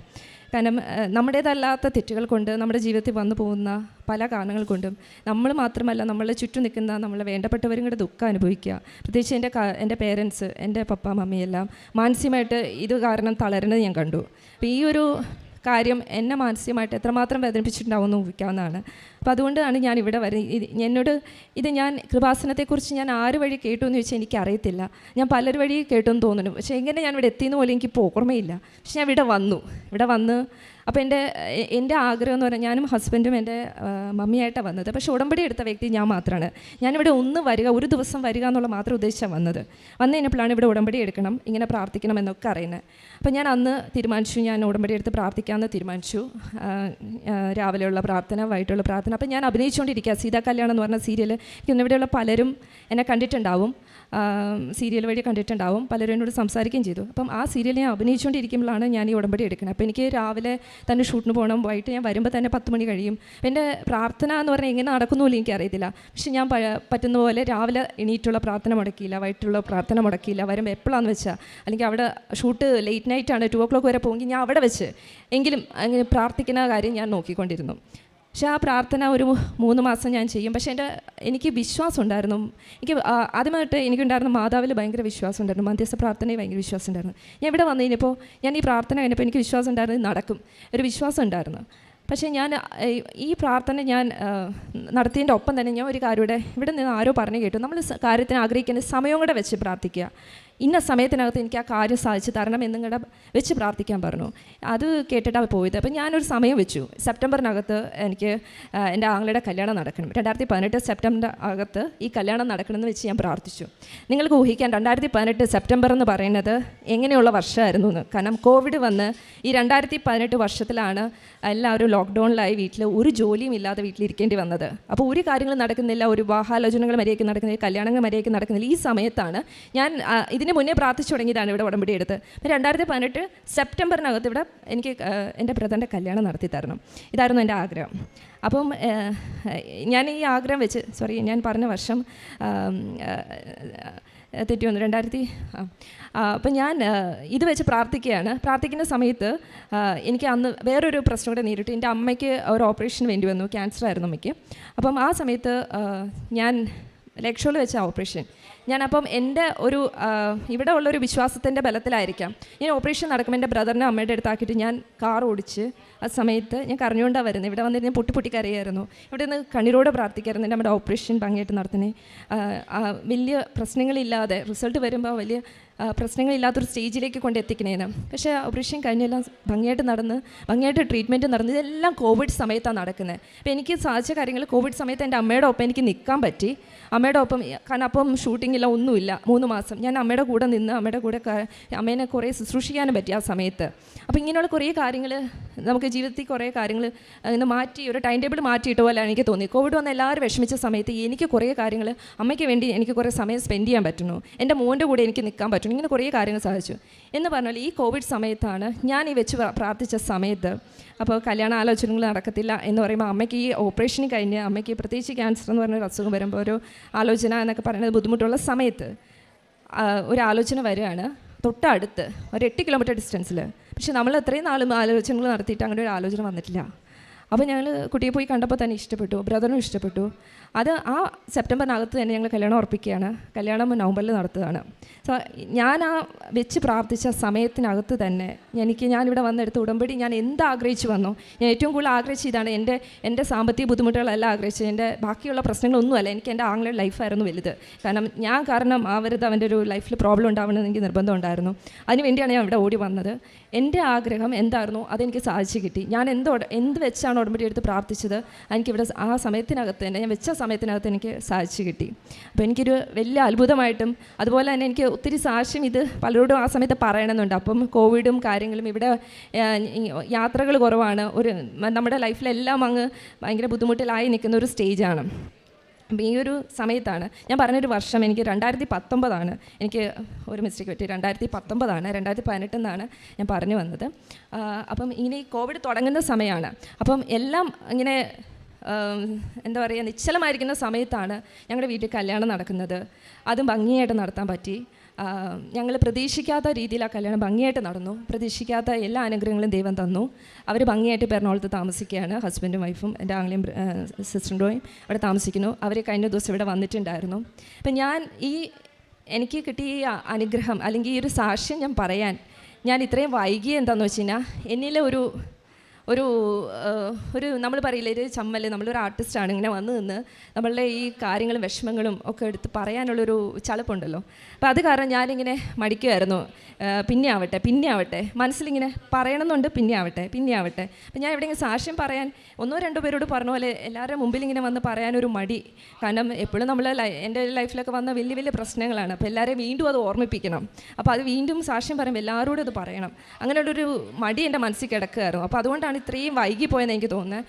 അപ്പം അങ്ങനെ ഞാൻ ഇപ്പോൾ ഒരു മേക്കപ്പൊക്കെ ഇട്ട് ഒരു സാക്ഷ്യം പറയാൻ വന്ന ഒരു അവസ്ഥയിലല്ല വന്നത്. ഞാനിവിടെ അടുത്തൊരു കല്യാണത്തിന് വരുമ്പോൾ എൻ്റെ വണ്ടി കൃത്യമായിട്ട് ഇവിടെ വന്നപ്പോൾ ബ്രേക്ക് ഡൗൺ ആയി.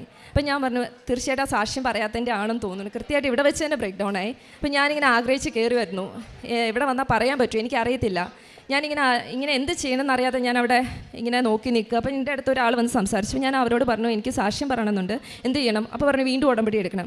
ഇന്ന് നടക്കുമെന്ന് ചോദിച്ചപ്പോൾ ഇല്ല, ഇന്ന് നടക്കത്തില്ല എന്ന് പറഞ്ഞപ്പോൾ ഒരു കണ്ണൂരുള്ള ഏതോ ഒരു ചേച്ചി, അനു എന്ന് പറഞ്ഞ ഒരാൾ വന്ന് എന്നോട് പറഞ്ഞു, അച്ഛൻ്റെ അടുത്ത് കൊണ്ടുപോകാമെന്ന് പറഞ്ഞു. അപ്പോൾ അച്ഛൻ ചോദിച്ചു, ഉടമ്പടി എടുക്കാൻ അച്ഛൻ ഇന്ന് പറ്റുമോ? പറ്റില്ല അച്ഛൻ, ഞാനിങ്ങനെ ഒരു സാഹചര്യത്തിലാണ് വന്ന് ഇവിടെ നിൽക്കുന്നത്. എനിക്കാണെങ്കിൽ ഞാനിങ്ങനെ വരാൻ പറ്റാതെ നിൽക്കുമായിരുന്നു. ഞാൻ ഇന്നിങ്ങനെ വന്ന് പെട്ടതാണ്. അച്ഛൻ പറഞ്ഞ സാക്ഷി എഴുതി കൊണ്ടുപോകാൻ നോക്കാമെന്ന് പറഞ്ഞു. ഞാൻ എഴുതി ഇവിടെ വന്നു. എനിക്കിന്ന് പറയാനൊരു അവസരവും കൂടെ തന്നു. എനിക്ക് തോന്നുന്നു ഇത് എനിക്ക് വേണ്ടി എൻ്റെ ഹസ്ബൻഡ് ഇപ്പോൾ ആ വണ്ടി റിപ്പയർ ചെയ്യാനായിട്ടൊരു സ്ഥലത്ത് കൊടുത്തിട്ട് അവിടെ നിൽക്കുകയാണ്. അപ്പം സാക്ഷ്യം പറയാൻ വേണ്ടി മാത്രം എന്നെ ഈ ഒരു കല്യാണത്തിന് പോയ അതേ വസ്ത്രത്തിൽ ആർട്ടിസ്റ്റിൻ്റെ എല്ലാ മേക്കപ്പോടും കൂടിയിട്ട് എൻ്റെ ഇത്രയും പേരെ മുമ്പിൽ കൊണ്ടേ നിർത്തിയത് ഇത് അത്ഭുതമല്ലാതെ വേറെ ഒന്നും എനിക്ക് പറയാനില്ല. കാരണം ഞാൻ പറയാൻ എന്തിന് ഭയന്നാണ് ഞാൻ മാറി മാറി നടന്നത്. അതേ കാര്യം ഒരു ആർട്ടിസ്റ്റിൻ്റെ എന്നുള്ള ഫുൾ മേക്കപ്പിൽ വന്ന് എല്ലാവരും എന്നെ തിരിച്ചറിയുന്ന രീതി ഇവിടെ വന്ന് നിൽക്കാൻ എനിക്ക് പറ്റി. ഇവിടെ കൊണ്ടുവന്ന് എന്നെക്കൊണ്ട് സാക്ഷ്യം പറയിച്ചു. പിന്നെ ഞാൻ ഉടമ്പടിയിൽ പല കാര്യങ്ങളും എനിക്ക് ലീസ്റ്റ് ബോധേഡായിരുന്നു. ഞാൻ പറഞ്ഞ കാര്യങ്ങളുണ്ടായിരുന്നു, എൻ്റെ സാമ്പത്തിക പ്രശ്നങ്ങളുമെല്ലാം. പക്ഷെ അതിൽ പോലും എനിക്ക് ദൈവം തൊടുന്നതായിട്ട് തോന്നി. എപ്പോഴും എനിക്ക് കോവിഡിൻ്റെ ഒരു 2 വർഷങ്ങൾ, നമ്മൾ 2019-20 കാലഘട്ടം 21-20 ഇപ്പോൾ പോലും ഒരു കോവിഡിൻ്റെ പിടിയിൽ നിന്ന് മാറി വരുന്നേ ഉള്ളൂ. സാമ്പത്തികമായിട്ട് എല്ലാവരും തളർന്ന ഒരു സമയമാണ്. ആ സമയത്ത് പോലും എനിക്ക് വർക്കുകൾ തരാൻ എപ്പോഴും ഞാനെപ്പോഴും വിശ്വസിക്കുന്ന ദൈവം എന്നെ വിളിച്ച് എനിക്ക് ഓരോ വർക്ക് ഒന്ന് കഴിയുമ്പോൾ ഞാൻ ബിഗ് ബോസ് പോലെ ഒരു വലിയ ഷോയിൽ പോയി. ഞാൻ പറയും പ്രാർത്ഥനയുടെ ശക്തിയെക്കുറിച്ചൊക്കെ പറഞ്ഞിട്ടുണ്ട്. അപ്പോൾ ഞാൻ ഇതെല്ലാം ചെയ്യുന്നത് എനിക്ക് ദൈവത്തിൻ്റെ അത്ഭുതമായിട്ട് മാത്രമേ തോന്നിയിട്ടുള്ളത്. എൻ്റെ ലൈഫിൽ എപ്പോഴും ദൈവം തൊട്ടുകൊണ്ട് തന്നെ ഇരിക്കുന്നത്. ഞാനിവിടെ വന്നതിന് ശേഷം എൻ്റെ ലൈഫിൽ വന്ന ഏറ്റവും വലിയ മാറ്റം എനിക്ക് ഏറ്റവും നെഗറ്റീവായിട്ടുണ്ടായിരുന്ന ഒരു കാര്യം കൊണ്ട് നടക്കാതിരുന്ന കാര്യം അത് നടത്തി തന്നു. അതിനപ്പുറം എൻ്റെ അമ്മയുടെ ആരോഗ്യം, അതിനുവേണ്ടി ഞാൻ ഇവിടെ വന്ന് പ്രാർത്ഥിച്ചപ്പോൾ അതിനും എല്ലാത്തിനും ഒരു എന്താ പറയുക ബെറ്റർ ട്രീറ്റ്മെൻറ്റ് കിട്ടാനും എല്ലാം ഇടയാക്കി. അതുപോലെ സാമ്പത്തികമായിട്ടുള്ള മേഖലയിൽ എന്നെ തൊട്ടുകൊണ്ടിരിക്കുകയാണ്. ഞാൻ വിശ്വസിക്കുന്നത് നമ്മൾ നിരന്തരമായിട്ടുള്ള പ്രാർത്ഥന, ഞാനിവിടെ വന്ന് ഉടമ്പടി എടുത്ത പ്രാർത്ഥനയുടെ ശക്തി എനിക്ക് മനസ്സിലായി. രാവിലെയും വൈകിട്ടും നിന്നുള്ള പ്രാർത്ഥന, നമ്മൾ പ്രാർത്ഥന മുടക്കാതിരിക്കുക. ഈ ആദ്യം പറഞ്ഞവർ പറഞ്ഞ പോലെ ബൈബിളും മുടക്കാതെ വായിക്കുക. ഞാൻ ഒരു 9 വചനങ്ങൾ ബൈഹാർട്ട് പഠിച്ചു വെച്ചിട്ടുണ്ട്. അത് ഞാൻ സ്ഥിരമായിട്ട് ആ വചനം എവിടെയെങ്കിലും പോയാൽ, എനിക്ക് ബൈബിൾ ഇപ്പം എൻ്റെ കയ്യിലില്ലെങ്കിലും എനിക്ക് 9 വചനം കൃത്യമായിട്ട് അറിയാം. ഞാൻ സങ്കീർത്തനം 55:22 നിൻ്റെ ഭാരം കർത്താവി ഭരമേൽപ്പിക്കുക, അവിടെ നിന്നെ താങ്ങിക്കൊള്ളും, നീതിമാൻ കുലുങ്ങാൻ അവിടെ നിന്ന് സമ്മതിക്കുകയില്ല. അപ്പോൾ ഇങ്ങനെയുള്ള വചനങ്ങളൊക്കെ ഓർത്ത് വെച്ചിട്ടുണ്ട്. അപ്പോൾ ഇതൊക്കെ ഞാൻ ആവശ്യമുള്ള സമയത്ത് ഞാൻ ചൊല്ലിക്കൊണ്ടിരിക്കും. ഇത് ഞാൻ ബിഗ് ബോസിലായിരുന്നപ്പോഴും ചെയ്യുമായിരുന്നു. അതുപോലെ തന്നെ ഇപ്പോൾ ഹൃദയം നുറുങ്ങിയവനെ കർത്താവ് സമീപസ്ഥനാണ്, മനമൊരുങ്ങിയവന് കൈവിടുകയില്ല. ഇങ്ങനെയുള്ള വചനങ്ങളെല്ലാം. പിന്നെ നിൻ്റെ ദൈവവും കർത്താവുമായി ഞാൻ നിൻ്റെ വലതുകരം പിടിച്ചിരിക്കും, ഞാനാണ് പറയുന്നത്, ഭയപ്പെടേണ്ട, ഞാൻ നിന്നെ സഹായിക്കും. പിന്നെ ഞാൻ നിനക്ക് മുന്നേ പോയി മലകൾ നിരപ്പാക്കുകയും പിച്ചളവാതിൽ തകർക്കുകയും ഇരുമ്പോടാരുകൾ ഒടിച്ചു കളയുകയും ചെയ്യും. ഇതൊക്കെ എനിക്ക് വളരെ ശക്തി തരുന്ന വചനങ്ങളാണ്. കാരണം എനിക്ക് എൻ്റെ ഒരു കാര്യത്തിൽ തീരുമാനമാവാതിരിക്കുമ്പോൾ എനിക്ക് ടെൻഷൻ വരുമ്പോൾ, നെഗറ്റീവായി ചിന്തിക്കുന്ന സമയത്ത് ഇതൊക്കെ എടുത്ത് ഞാൻ ചൊല്ലാറുണ്ട്. അതും ഞാൻ ഒരു 10 തവണയെങ്കിലും, ഒരു വചനം 10 തവണയെങ്കിലും ചൊല്ലിക്കൊണ്ടിരിക്കും, എന്നിട്ട് ഇങ്ങനെ പ്രാർത്ഥിച്ചുകൊണ്ടിരിക്കും. ഇത് ഞാൻ ചെയ്യാറുണ്ട്. അപ്പോൾ എല്ലാവരും പ്രാർത്ഥന എന്ന് പറയുന്നത്, ഇവിടെ വന്നതിന് ശേഷം എനിക്ക് പ്രാർത്ഥനയിൽ ഒരു ശക്തി കിട്ടിയോ എന്ന് ചോദിച്ചു കഴിഞ്ഞാൽ, പ്രാർത്ഥനയിലൂടെ എനിക്ക് പ്രാർത്ഥന കൊണ്ടുള്ള ശക്തി എനിക്ക് മനസ്സിലാക്കി തന്നു. കാരണം രാവിലെ എണീറ്റുള്ള പ്രാർത്ഥന കൊണ്ട് കോൺഫിഡൻ്റ് ആവും, ദൈവം നമ്മുടെ കൂടെ ഉണ്ടെന്നുള്ളൊരു തോന്നൽ. പ്രത്യേകിച്ച് കാലത്ത് എഴുന്നേറ്റുള്ള പ്രാർത്ഥന എപ്പോഴും പെട്ടെന്ന് തന്നെ ദൈവം അതിലൊരു റിസൾട്ട് തരാറുണ്ട്. റിസൾട്ട് എന്ന് പറഞ്ഞാൽ പെട്ടെന്ന് നമുക്കൊരു പോസിറ്റീവായിട്ട് നമ്മളെ കൊണ്ട് ചിന്തിപ്പിക്കാൻ തുടങ്ങും. രാവിലെ എനിക്ക് ദൈവത്തെ വിളിച്ച് കഴിയുമ്പോൾ തന്നെ നമ്മുടെ അന്നത്തെ ദിവസം നന്നാവും, പിന്നീട് അങ്ങോട്ടുള്ള എല്ലാ കാര്യങ്ങളും നന്നാവും. അത് ഉറപ്പുള്ള കാര്യമാണ്. എനിക്ക് ഈ ഒരു ഉടമ്പടി എടുത്ത വഴി ഞാൻ മനസ്സിലാക്കിയതാണ് എൻ്റെ ലൈഫിലൂടെ.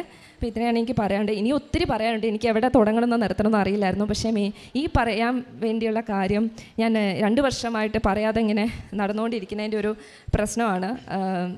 എനിക്ക് അതിൻ്റെ ഇടയിൽ എനിക്ക് തോന്നിയ കാര്യം, ബ്രദറിന് എൻ്റെ ഇടയിലൊരു ചെറിയ ഷോൾഡർ പെയിനൊക്കെ വന്നു. അപ്പോൾ ഞാൻ ഓർത്തു, ഞാൻ ഈ സാക്ഷ്യം പറയാനായിട്ട് വൈകിക്കുന്ന കാരണമാണോ എന്ന് എനിക്ക് സംശയം തോന്നി. അപ്പോൾ എൻ്റെ മനസ്സിൽ തോന്നിപ്പിച്ചുകൊണ്ടിരുന്നു. ഇപ്പോൾ എന്തായാലും എനിക്കിവിടെ വന്ന് പറയാൻ സാധിച്ചു. ദൈവത്തിൻ്റെ സ്തോത്രം. ഇത്ര നന്ദി. Price the Lord. ഈ ധന്യ മേരി വർഗീസിനെ നമുക്ക് എല്ലാവർക്കും അറിയാവുന്നതാണ്. പല സിനിമകളിലൂടെയും സീരിയലിലൂടെയൊക്കെ അറിയുന്ന വ്യക്തിയാണ്. പക്ഷേ പുള്ളിക്കാരത്തി പറഞ്ഞ ഒരു കാര്യം ഞാൻ വന്നപ്പോൾ തന്നെ ചോദിച്ചു.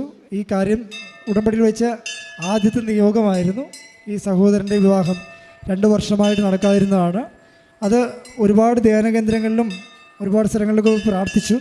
പക്ഷേ എന്നിട്ടും നടക്കാവുന്ന കാര്യമായിരുന്നു. ആരോ പറഞ്ഞു, കൃപാസനത്തെക്കുറിച്ച് അറിഞ്ഞു, ഇവിടെ വന്ന് ഉടമ്പടി ചെയ്തു, പ്രാർത്ഥിച്ചു. അതുപോലെ തന്നെ ഞാൻ ചോദിച്ചു, പ്രേക്ഷിത പ്രവർത്തനമൊക്കെ ചെയ്യുന്നുണ്ടോ, വചന വായനയൊക്കെ ഉണ്ടോ എന്ന് ചോദിച്ചു. ഇപ്പോൾ ഇത്രയും വചനങ്ങൾ പറഞ്ഞു. അപ്പോൾ വചനം ഉള്ളിലുണ്ട്, വചനം വായിക്കുന്നുണ്ട്. പിന്നെ പ്രേക്ഷിത പ്രവർത്തനം പറഞ്ഞു. ഞാൻ കാണുന്നവരോടൊക്കെ എൻ്റെ കിട്ടിയ അനുഭവങ്ങൾക്ക് ഞാൻ പറയാറുണ്ട്. പറഞ്ഞില്ലേ? തീർച്ചയായിട്ടും. എനിക്ക് കിട്ടിയ അത്ഭുതങ്ങളെല്ലാം, അല്ലെങ്കിൽ ഞാൻ എവിടെ പോയാലും ദൈവം നമുക്ക് തരുന്ന അത്ഭുതങ്ങൾ എന്തൊക്കെയാണോ, അതിൽ എനിക്കൊരു നല്ല കാര്യം ചെയ്തിട്ടുണ്ട്, ലൈഫിൽ മാറ്റം വന്നിട്ടുണ്ട്, ഞാൻ എടുത്ത് പറയാറുണ്ട്. ഞാൻ ചെയ്യുന്ന എൻ്റെ ജോലി എന്ന് പറഞ്ഞാൽ വേറിട്ട് നിൽക്കുന്ന ഒരു ജോലിയാണ്, പ്രൊഫഷൻ. അവിടെ എനിക്ക് പറ്റുന്ന രീതിയിൽ എൻ്റെ വിശ്വാസം ഞാൻ കാണിക്കാൻ നോക്കാറുണ്ട്. എൻ്റെ വിശ്വാസത്തെ ഞാൻ ഇങ്ങനെയാണ് വിശ്വസിക്കുന്നത്. ഈ വിശ്വാസത്തിൽ എനിക്ക് ജീവിക്കുമ്പോൾ എന്നോട് ചോദിക്കാൻ എൻ്റെ പ്രശ്നങ്ങൾ എങ്ങനെ തരണം ചെയ്യുന്നു. എനിക്ക് ഒത്തിരി എൻ്റെ ഫാമിലി ലൈഫിൽ കുറേ പ്രോബ്ലംസ് വന്നിട്ടുണ്ട്. ഞാൻ പറഞ്ഞു, ഫാമിലിയിൽ ഉണ്ടായ ഒരു ബിസിനസ് തകർച്ച വഴി ഉണ്ടായ കേസും, മാനസികമായിട്ടുള്ള ബുദ്ധിമുട്ട്, സാമ്പത്തിക ബുദ്ധിമുട്ടുകൾ, അതിൽ വരുന്ന പഴികൾ എന്ന് പറഞ്ഞാൽ ഭീകരമായിട്ടുള്ള എന്താ പറയുക, പലരും സൂയിസൈഡ് ചെയ്യും ആ സമയത്ത്. ദൈവം എന്നെ അവിടെ ഒന്നും അങ്ങനെ ചിന്തിപ്പിക്കാതെ ജീവിക്കാനാണ് എന്നെ പ്രേരിപ്പിച്ചത്. ഇപ്പോൾ ഞാൻ നിൽക്കുന്നതായാലും എന്നെക്കൊണ്ട് ദൈവം സാക്ഷ്യം പറയിക്കാൻ ആയിട്ട് ഉദ്ദേശിച്ചിട്ടായിരിക്കാം. ആ ഒരു ദൈവവിശ്വാസത്തിലൂടെ എനിക്ക് ഒത്തിരി കാര്യങ്ങൾ ജീവിക്കാനുള്ള ധൈര്യം, എനിക്ക് കിട്ടിയ ജീവിക്കാനുള്ള ധൈര്യം. പിന്നെ നമ്മളുടെ ജീവിതം എന്ന് പറഞ്ഞാൽ ദൈവം തീരുമാനിക്കുന്നത്. ദൈവം തന്ന ജീവിതം ഒരിക്കലും മറ്റു സമൂഹം പറഞ്ഞ് കേട്ടിട്ട് നമ്മളത് തകർക്കാനുള്ളതല്ല. അപ്പം നമ്മൾ ദൈവത്തെ വിളിച്ചുകൊണ്ട് നമ്മൾ ഏത് പ്രവൃത്തി ചെയ്താലും ആ പ്രവൃത്തിയിൽ ദൈവം അത് അനുഗ്രഹം തരും. എല്ലാ പ്രവൃത്തികളും ദൈവം അനുഗ്രഹിക്കും. അപ്പം നമ്മൾ ചെയ്യുന്ന എല്ലാ മേഖലകളും നല്ല രീതിയിൽ വളരും. അതാണ്. പിന്നെ വേറൊരു കാര്യം പറഞ്ഞു, രാത്രി 2 മണി വരെ ഷൂട്ടുണ്ടെങ്കിലും ഞാൻ കൃത്യമായിട്ട് പ്രാർത്ഥിക്കണമായിരുന്നു പറഞ്ഞു. പ്രത്യക്ഷീകരണ പ്രാർത്ഥന അല്ലേ? അതെ, ഞാൻ അന്ന് ഉടമ്പടി എടുക്കുന്ന സമയത്തൊക്കെ ഞാൻ ലേറ്റ് നൈറ്റ് ഷൂട്ടൊക്കെ ചെയ്യേണ്ട ഒരു സമയത്തായിരുന്നു ഞാൻ ഉടമ്പടി എടുത്തത്. അപ്പോൾ എന്നെക്കൊണ്ട് പറ്റുമെന്ന് ഉറപ്പില്ലാതെയാണ് ഞാൻ ഇവിടെ നിന്ന് ഉടമ്പടി എടുത്ത് പ്രാർത്ഥിക്കാൻ തുടങ്ങിയത്. പക്ഷേ എന്നിട്ടും ഞാൻ ആഗ്രഹിച്ച പോലെ ഞാൻ വെച്ച കാര്യം എനിക്ക് സാധിച്ചു തന്നു. എന്നാലും ഒരു പ്രശ്നങ്ങളില്ലാത്ത ഏത് സമയത്തും കിടന്നുറങ്ങാനോ എഴുന്നേൽക്കാനോ ഒക്കെ സൗകര്യമുള്ള ആൾക്കാർ പോലും ചില സമയത്ത് ആ 5:30-6 മണി എന്നുള്ള സമയം തെറ്റിക്കാറുണ്ട്. പക്ഷേ പറയായിരുന്നു, ഇത്രയും ബുദ്ധിമുട്ട്, ഇത്രയും താമസിച്ച് ലേറ്റായിട്ട് കിടന്നാലും അത് കൃത്യമായിട്ട് പ്രാർത്ഥിക്കുമായിരുന്നു, രാവിലെയും വൈകിട്ടും കൃത്യമായിട്ട് പ്രാർത്ഥിക്കുമായിരുന്നു പറഞ്ഞു. അതുപോലെ ഞാൻ ഈ പ്രാർത്ഥിക്കുന്ന ഓർമ്മ തന്നെ, ഞാൻ ലേക്ക് ഷോറിൽ മമ്മീനെ അഡ്മിറ്റ് ആക്കിയിരിക്കുന്ന സമയത്താണ്. അപ്പോൾ നമ്മൾ തിരി കത്തിച്ച് പ്രാർത്ഥിക്കണം. അപ്പോൾ ഞാൻ തിരിയെല്ലാം എടുത്തുകൊണ്ട് പോയി. ഞാൻ പക്ഷേ ലൈറ്ററോ അല്ലെങ്കിൽ ഒരു തീപ്പെട്ടിയോ ഒന്നും എൻ്റെ കയ്യിലില്ല. അപ്പോൾ ഞാൻ രാവിലെ എണീറ്റ് കഴിഞ്ഞപ്പോൾ ഇതെങ്ങനെ ഞാൻ കത്തിക്കുമെന്ന് അറിയില്ല, ആരോട് ചോദിക്കുന്ന അറിയില്ല. അങ്ങനെ ഞാൻ എന്ത് ചെയ്തു വെച്ചാൽ അവിടെ നിന്ന് ഇറങ്ങി 5:30 അവിടെ നിന്ന് ഇറങ്ങി താഴെ എത്തിയിട്ട് സെക്യൂരിറ്റി എടുത്ത് പോയി ചോദിച്ചിട്ടാണ് ആ മനുഷ്യനാണ് എനിക്ക് ലൈറ്റർ തന്നത്. അതുകൊണ്ട് പോയി ഞാൻ കത്തിച്ചിട്ട് തിരിച്ചു കൊണ്ടു കൊടുത്തു. അപ്പോൾ അങ്ങനെ ലേക്ക് ഷോർ ഹോസ്പിറ്റലിൽ വെച്ചിട്ടും ഞാനിത് മുടക്കാതെ ഞാൻ പ്രാർത്ഥിച്ച് എനിക്ക് നല്ല ഓർമ്മയുണ്ട്, അതിലൊരു സന്തോഷവുമുണ്ട്. എനിക്കത് ചെയ്യാൻ പറ്റിയില്ല, ദൈവം തോന്നിപ്പിച്ചു. Praise the Lord. ജോസഫ് അച്ഛൻ എപ്പോഴും പറയും, വിശ്വാസത്തിൽ അധികമായിട്ട് വിശ്വസ്തതയാണ് ഉടമ്പടിയോട് കാണിക്കേണ്ടത്. അത് കൃത്യമായിട്ട് ചെയ്തതിൻ്റെ ഫലമായിട്ടാണ് ഇത്രയധികം അനുഗ്രഹം പരിശുദ്ധ അമ്മയിലൂടെ തിരുക്കുമാരൻ നൽകിയത്. അതിനെല്ലാം നന്ദി പറഞ്ഞുകൊണ്ട് കാര്യങ്ങൾ ഉയർത്തി കരങ്ങൾ അടിച്ചുകൊണ്ട് നന്ദി പറയാം. ആദ്യമായി ഈശോപ്പയ്ക്കും ജീവനോടെ പ്രത്യക്ഷപ്പെട്ട പരിശുദ്ധ അമ്മയ്ക്കും എൻ്റെ നന്ദി പറഞ്ഞു. എൻ്റെ പേര് ജെയ്മോ എന്നാണ്. ഡോൺ ബോസ്കോ നോർത്ത് പറവൂരാണ് എൻ്റെ ഇടവക. ഞാൻ ആദ്യമായിട്ട് ഇവിടെ വരാൻ കാരണം കൃപാസന പത്രം മൂലമാണ്. എനിക്ക് ഒരു രോഗമുണ്ടായിരുന്നു, ഹൈ പ്രഷറായിരുന്നു എൻ്റെ രോഗം. അത് എന്തിൻ്റെ മൂലമാണെന്ന് അറിയാൻ വേണ്ടിയിട്ട് ലൂർദ് ഹോസ്പിറ്റലിൽ ഞാൻ പോയി ടെസ്റ്റിനായിട്ട്. അവിടുത്തെ ഡോക്ടർ എന്നോട് പറഞ്ഞു CT സ്കാൻ ചെയ്യാൻ പറഞ്ഞു. CT സ്കാൻ ചെയ്തപ്പോൾ അതിൻ്റെ റിസൾട്ടിൽ എനിക്ക് കിഡ്നിയിൽ ഒരു അഡ്രിയാൻ ഗ്രന്ഥിയിൽ ചെറിയ മുഴകളുണ്ടായിരുന്നു. അതിൻ്റെ അഭാവത്തിലാണ് എനിക്ക് ഹൈ പ്രഷറായിരുന്നു. അപ്പോൾ ഞാൻ അവിടെ നിന്ന് കൂട്ടുകാരനോട് റിസൾട്ട് ഞാൻ പറഞ്ഞുകൊണ്ടിരിക്കണമായിരുന്നു ഫോണിൽ പറഞ്ഞുകൊണ്ടിരിക്കുമ്പോൾ താഴത്തേക്ക് നോക്കിയപ്പോൾ ലൂർദ് മാതാവിൻ്റെ ഗ്രോട്ടോ അവിടെ താഴ്ത്തുന്നുണ്ടായിരുന്നു. അവിടെ ഒരു നേഴ്സ് വന്ന് പ്രാർത്ഥിച്ച് പോകുന്നുണ്ടായിരുന്നു.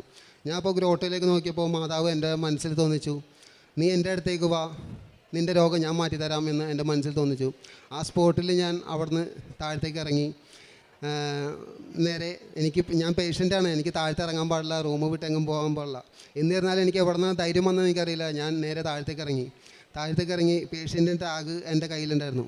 ആ ടാഗ് ഞാൻ മുറിക്കാൻ നോക്കി, എടുത്ത് പറിക്കാൻ നോക്കി. അതുണ്ടെങ്കിൽ എനിക്ക് താഴത്തേക്ക് പോകാൻ പറ്റില്ല. അപ്പോൾ ഞാൻ അത് കാരണം മാറ്റാൻ നോക്കിയിട്ട് എനിക്ക് സാധിച്ചില്ല. ഞാൻ എൻ്റെ കൈ പോക്കലിലിട്ടുണ്ട് ഞാൻ താഴത്തേക്ക് ഇറങ്ങി നേരെ ഗ്രോട്ടോൻ്റെ അടുത്തേക്ക് ചെന്നു, മാതാവിൻ്റെ അടുത്തേക്ക് വന്നു. മാതാവിൻ്റെ അടുത്ത സ്ഥലത്ത് നിന്നാണ് ഞാൻ മാതാവിനോട് പ്രാർത്ഥിച്ചത്. മാതാവ് ഇന്ന പോലെയാണ് റിസൾട്ടിൽ, എന്ത് ചെയ്യണമെന്ന് എനിക്കറിയില്ല എന്ന് ഞാൻ പ്രാർത്ഥിച്ചപ്പോഴേക്കും എൻ്റെ മനസ്സിൽ വലത്തെ സൈഡിലേക്ക് വരാൻ പറഞ്ഞു മാതാവ്. അങ്ങനെ വലത്തെ സൈഡിലേക്ക് ഞാൻ ചെന്നപ്പോഴേക്കും അവിടെ കൃപാസനത്തിൻ്റെ ഒരു കെട്ട് പത്രം അവിടെ ഉണ്ടായിരുന്നു ആ മാതാവിൻ്റെ അടുത്ത്.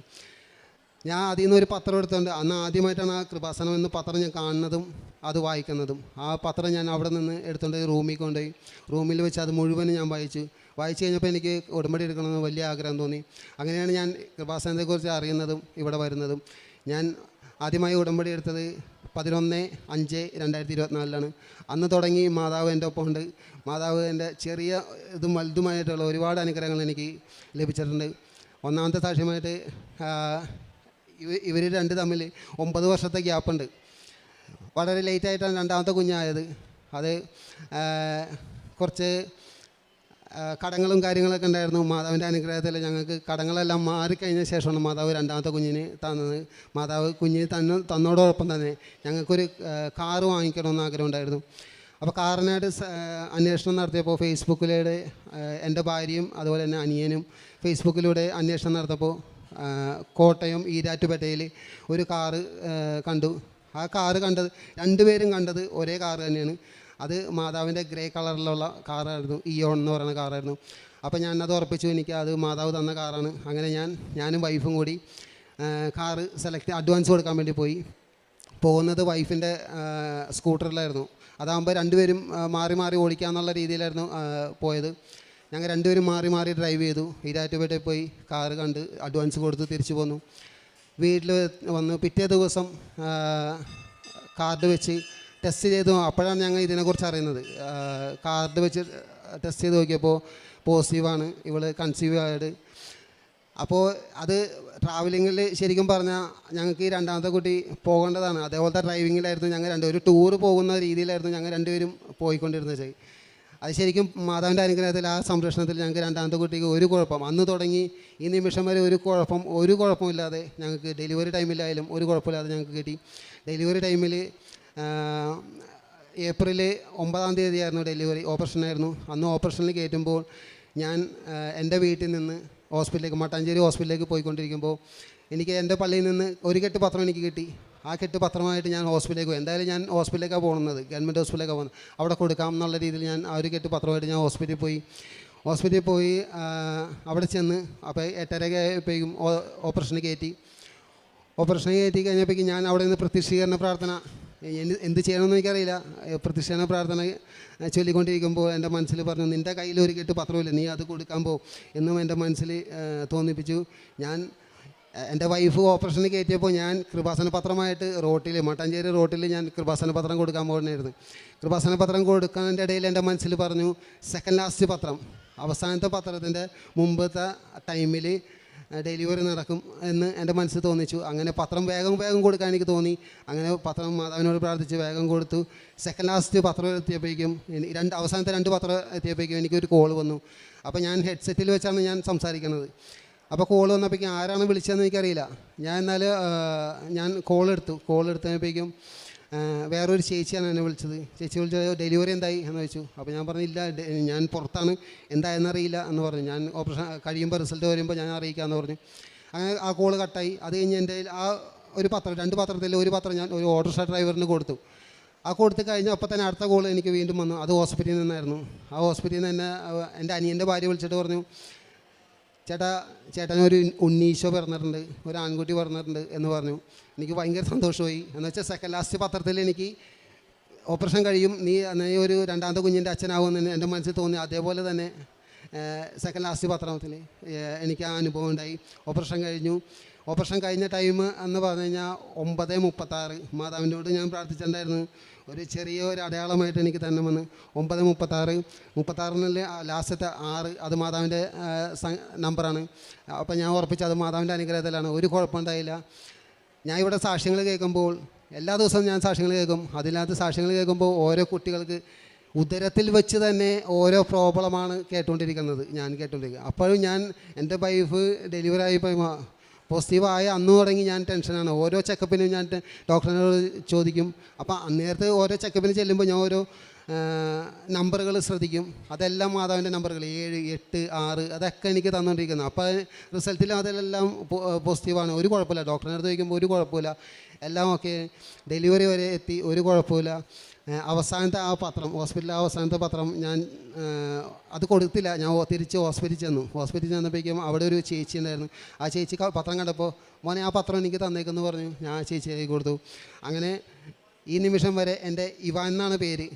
ഈ നിമിഷം വരെ 9 മാസം എത്തിയിട്ടുള്ളൂ. ഇപ്പോൾ അവൻ തമ്പോ, അമ്മയെന്ന് വിളിക്കൂല, പക്ഷേ തമ്പോന്ന് വിളിക്കും. തമ്പോന്ന് വിളിക്കും, നന്നായിട്ട് വിളിക്കും. അത് മാതാവിൻ്റെ വലിയൊരു അനുഗ്രഹത്തിലാണ് എനിക്ക് 9 മാസമായിട്ട് ഒരു കുഴപ്പമില്ലാതെ കിട്ടിയ ഈ അനുഗ്രഹത്തിന് ഞാൻ മാതാവിനോട്, ഈശോയ്ക്ക് നന്ദി പറയുന്നു.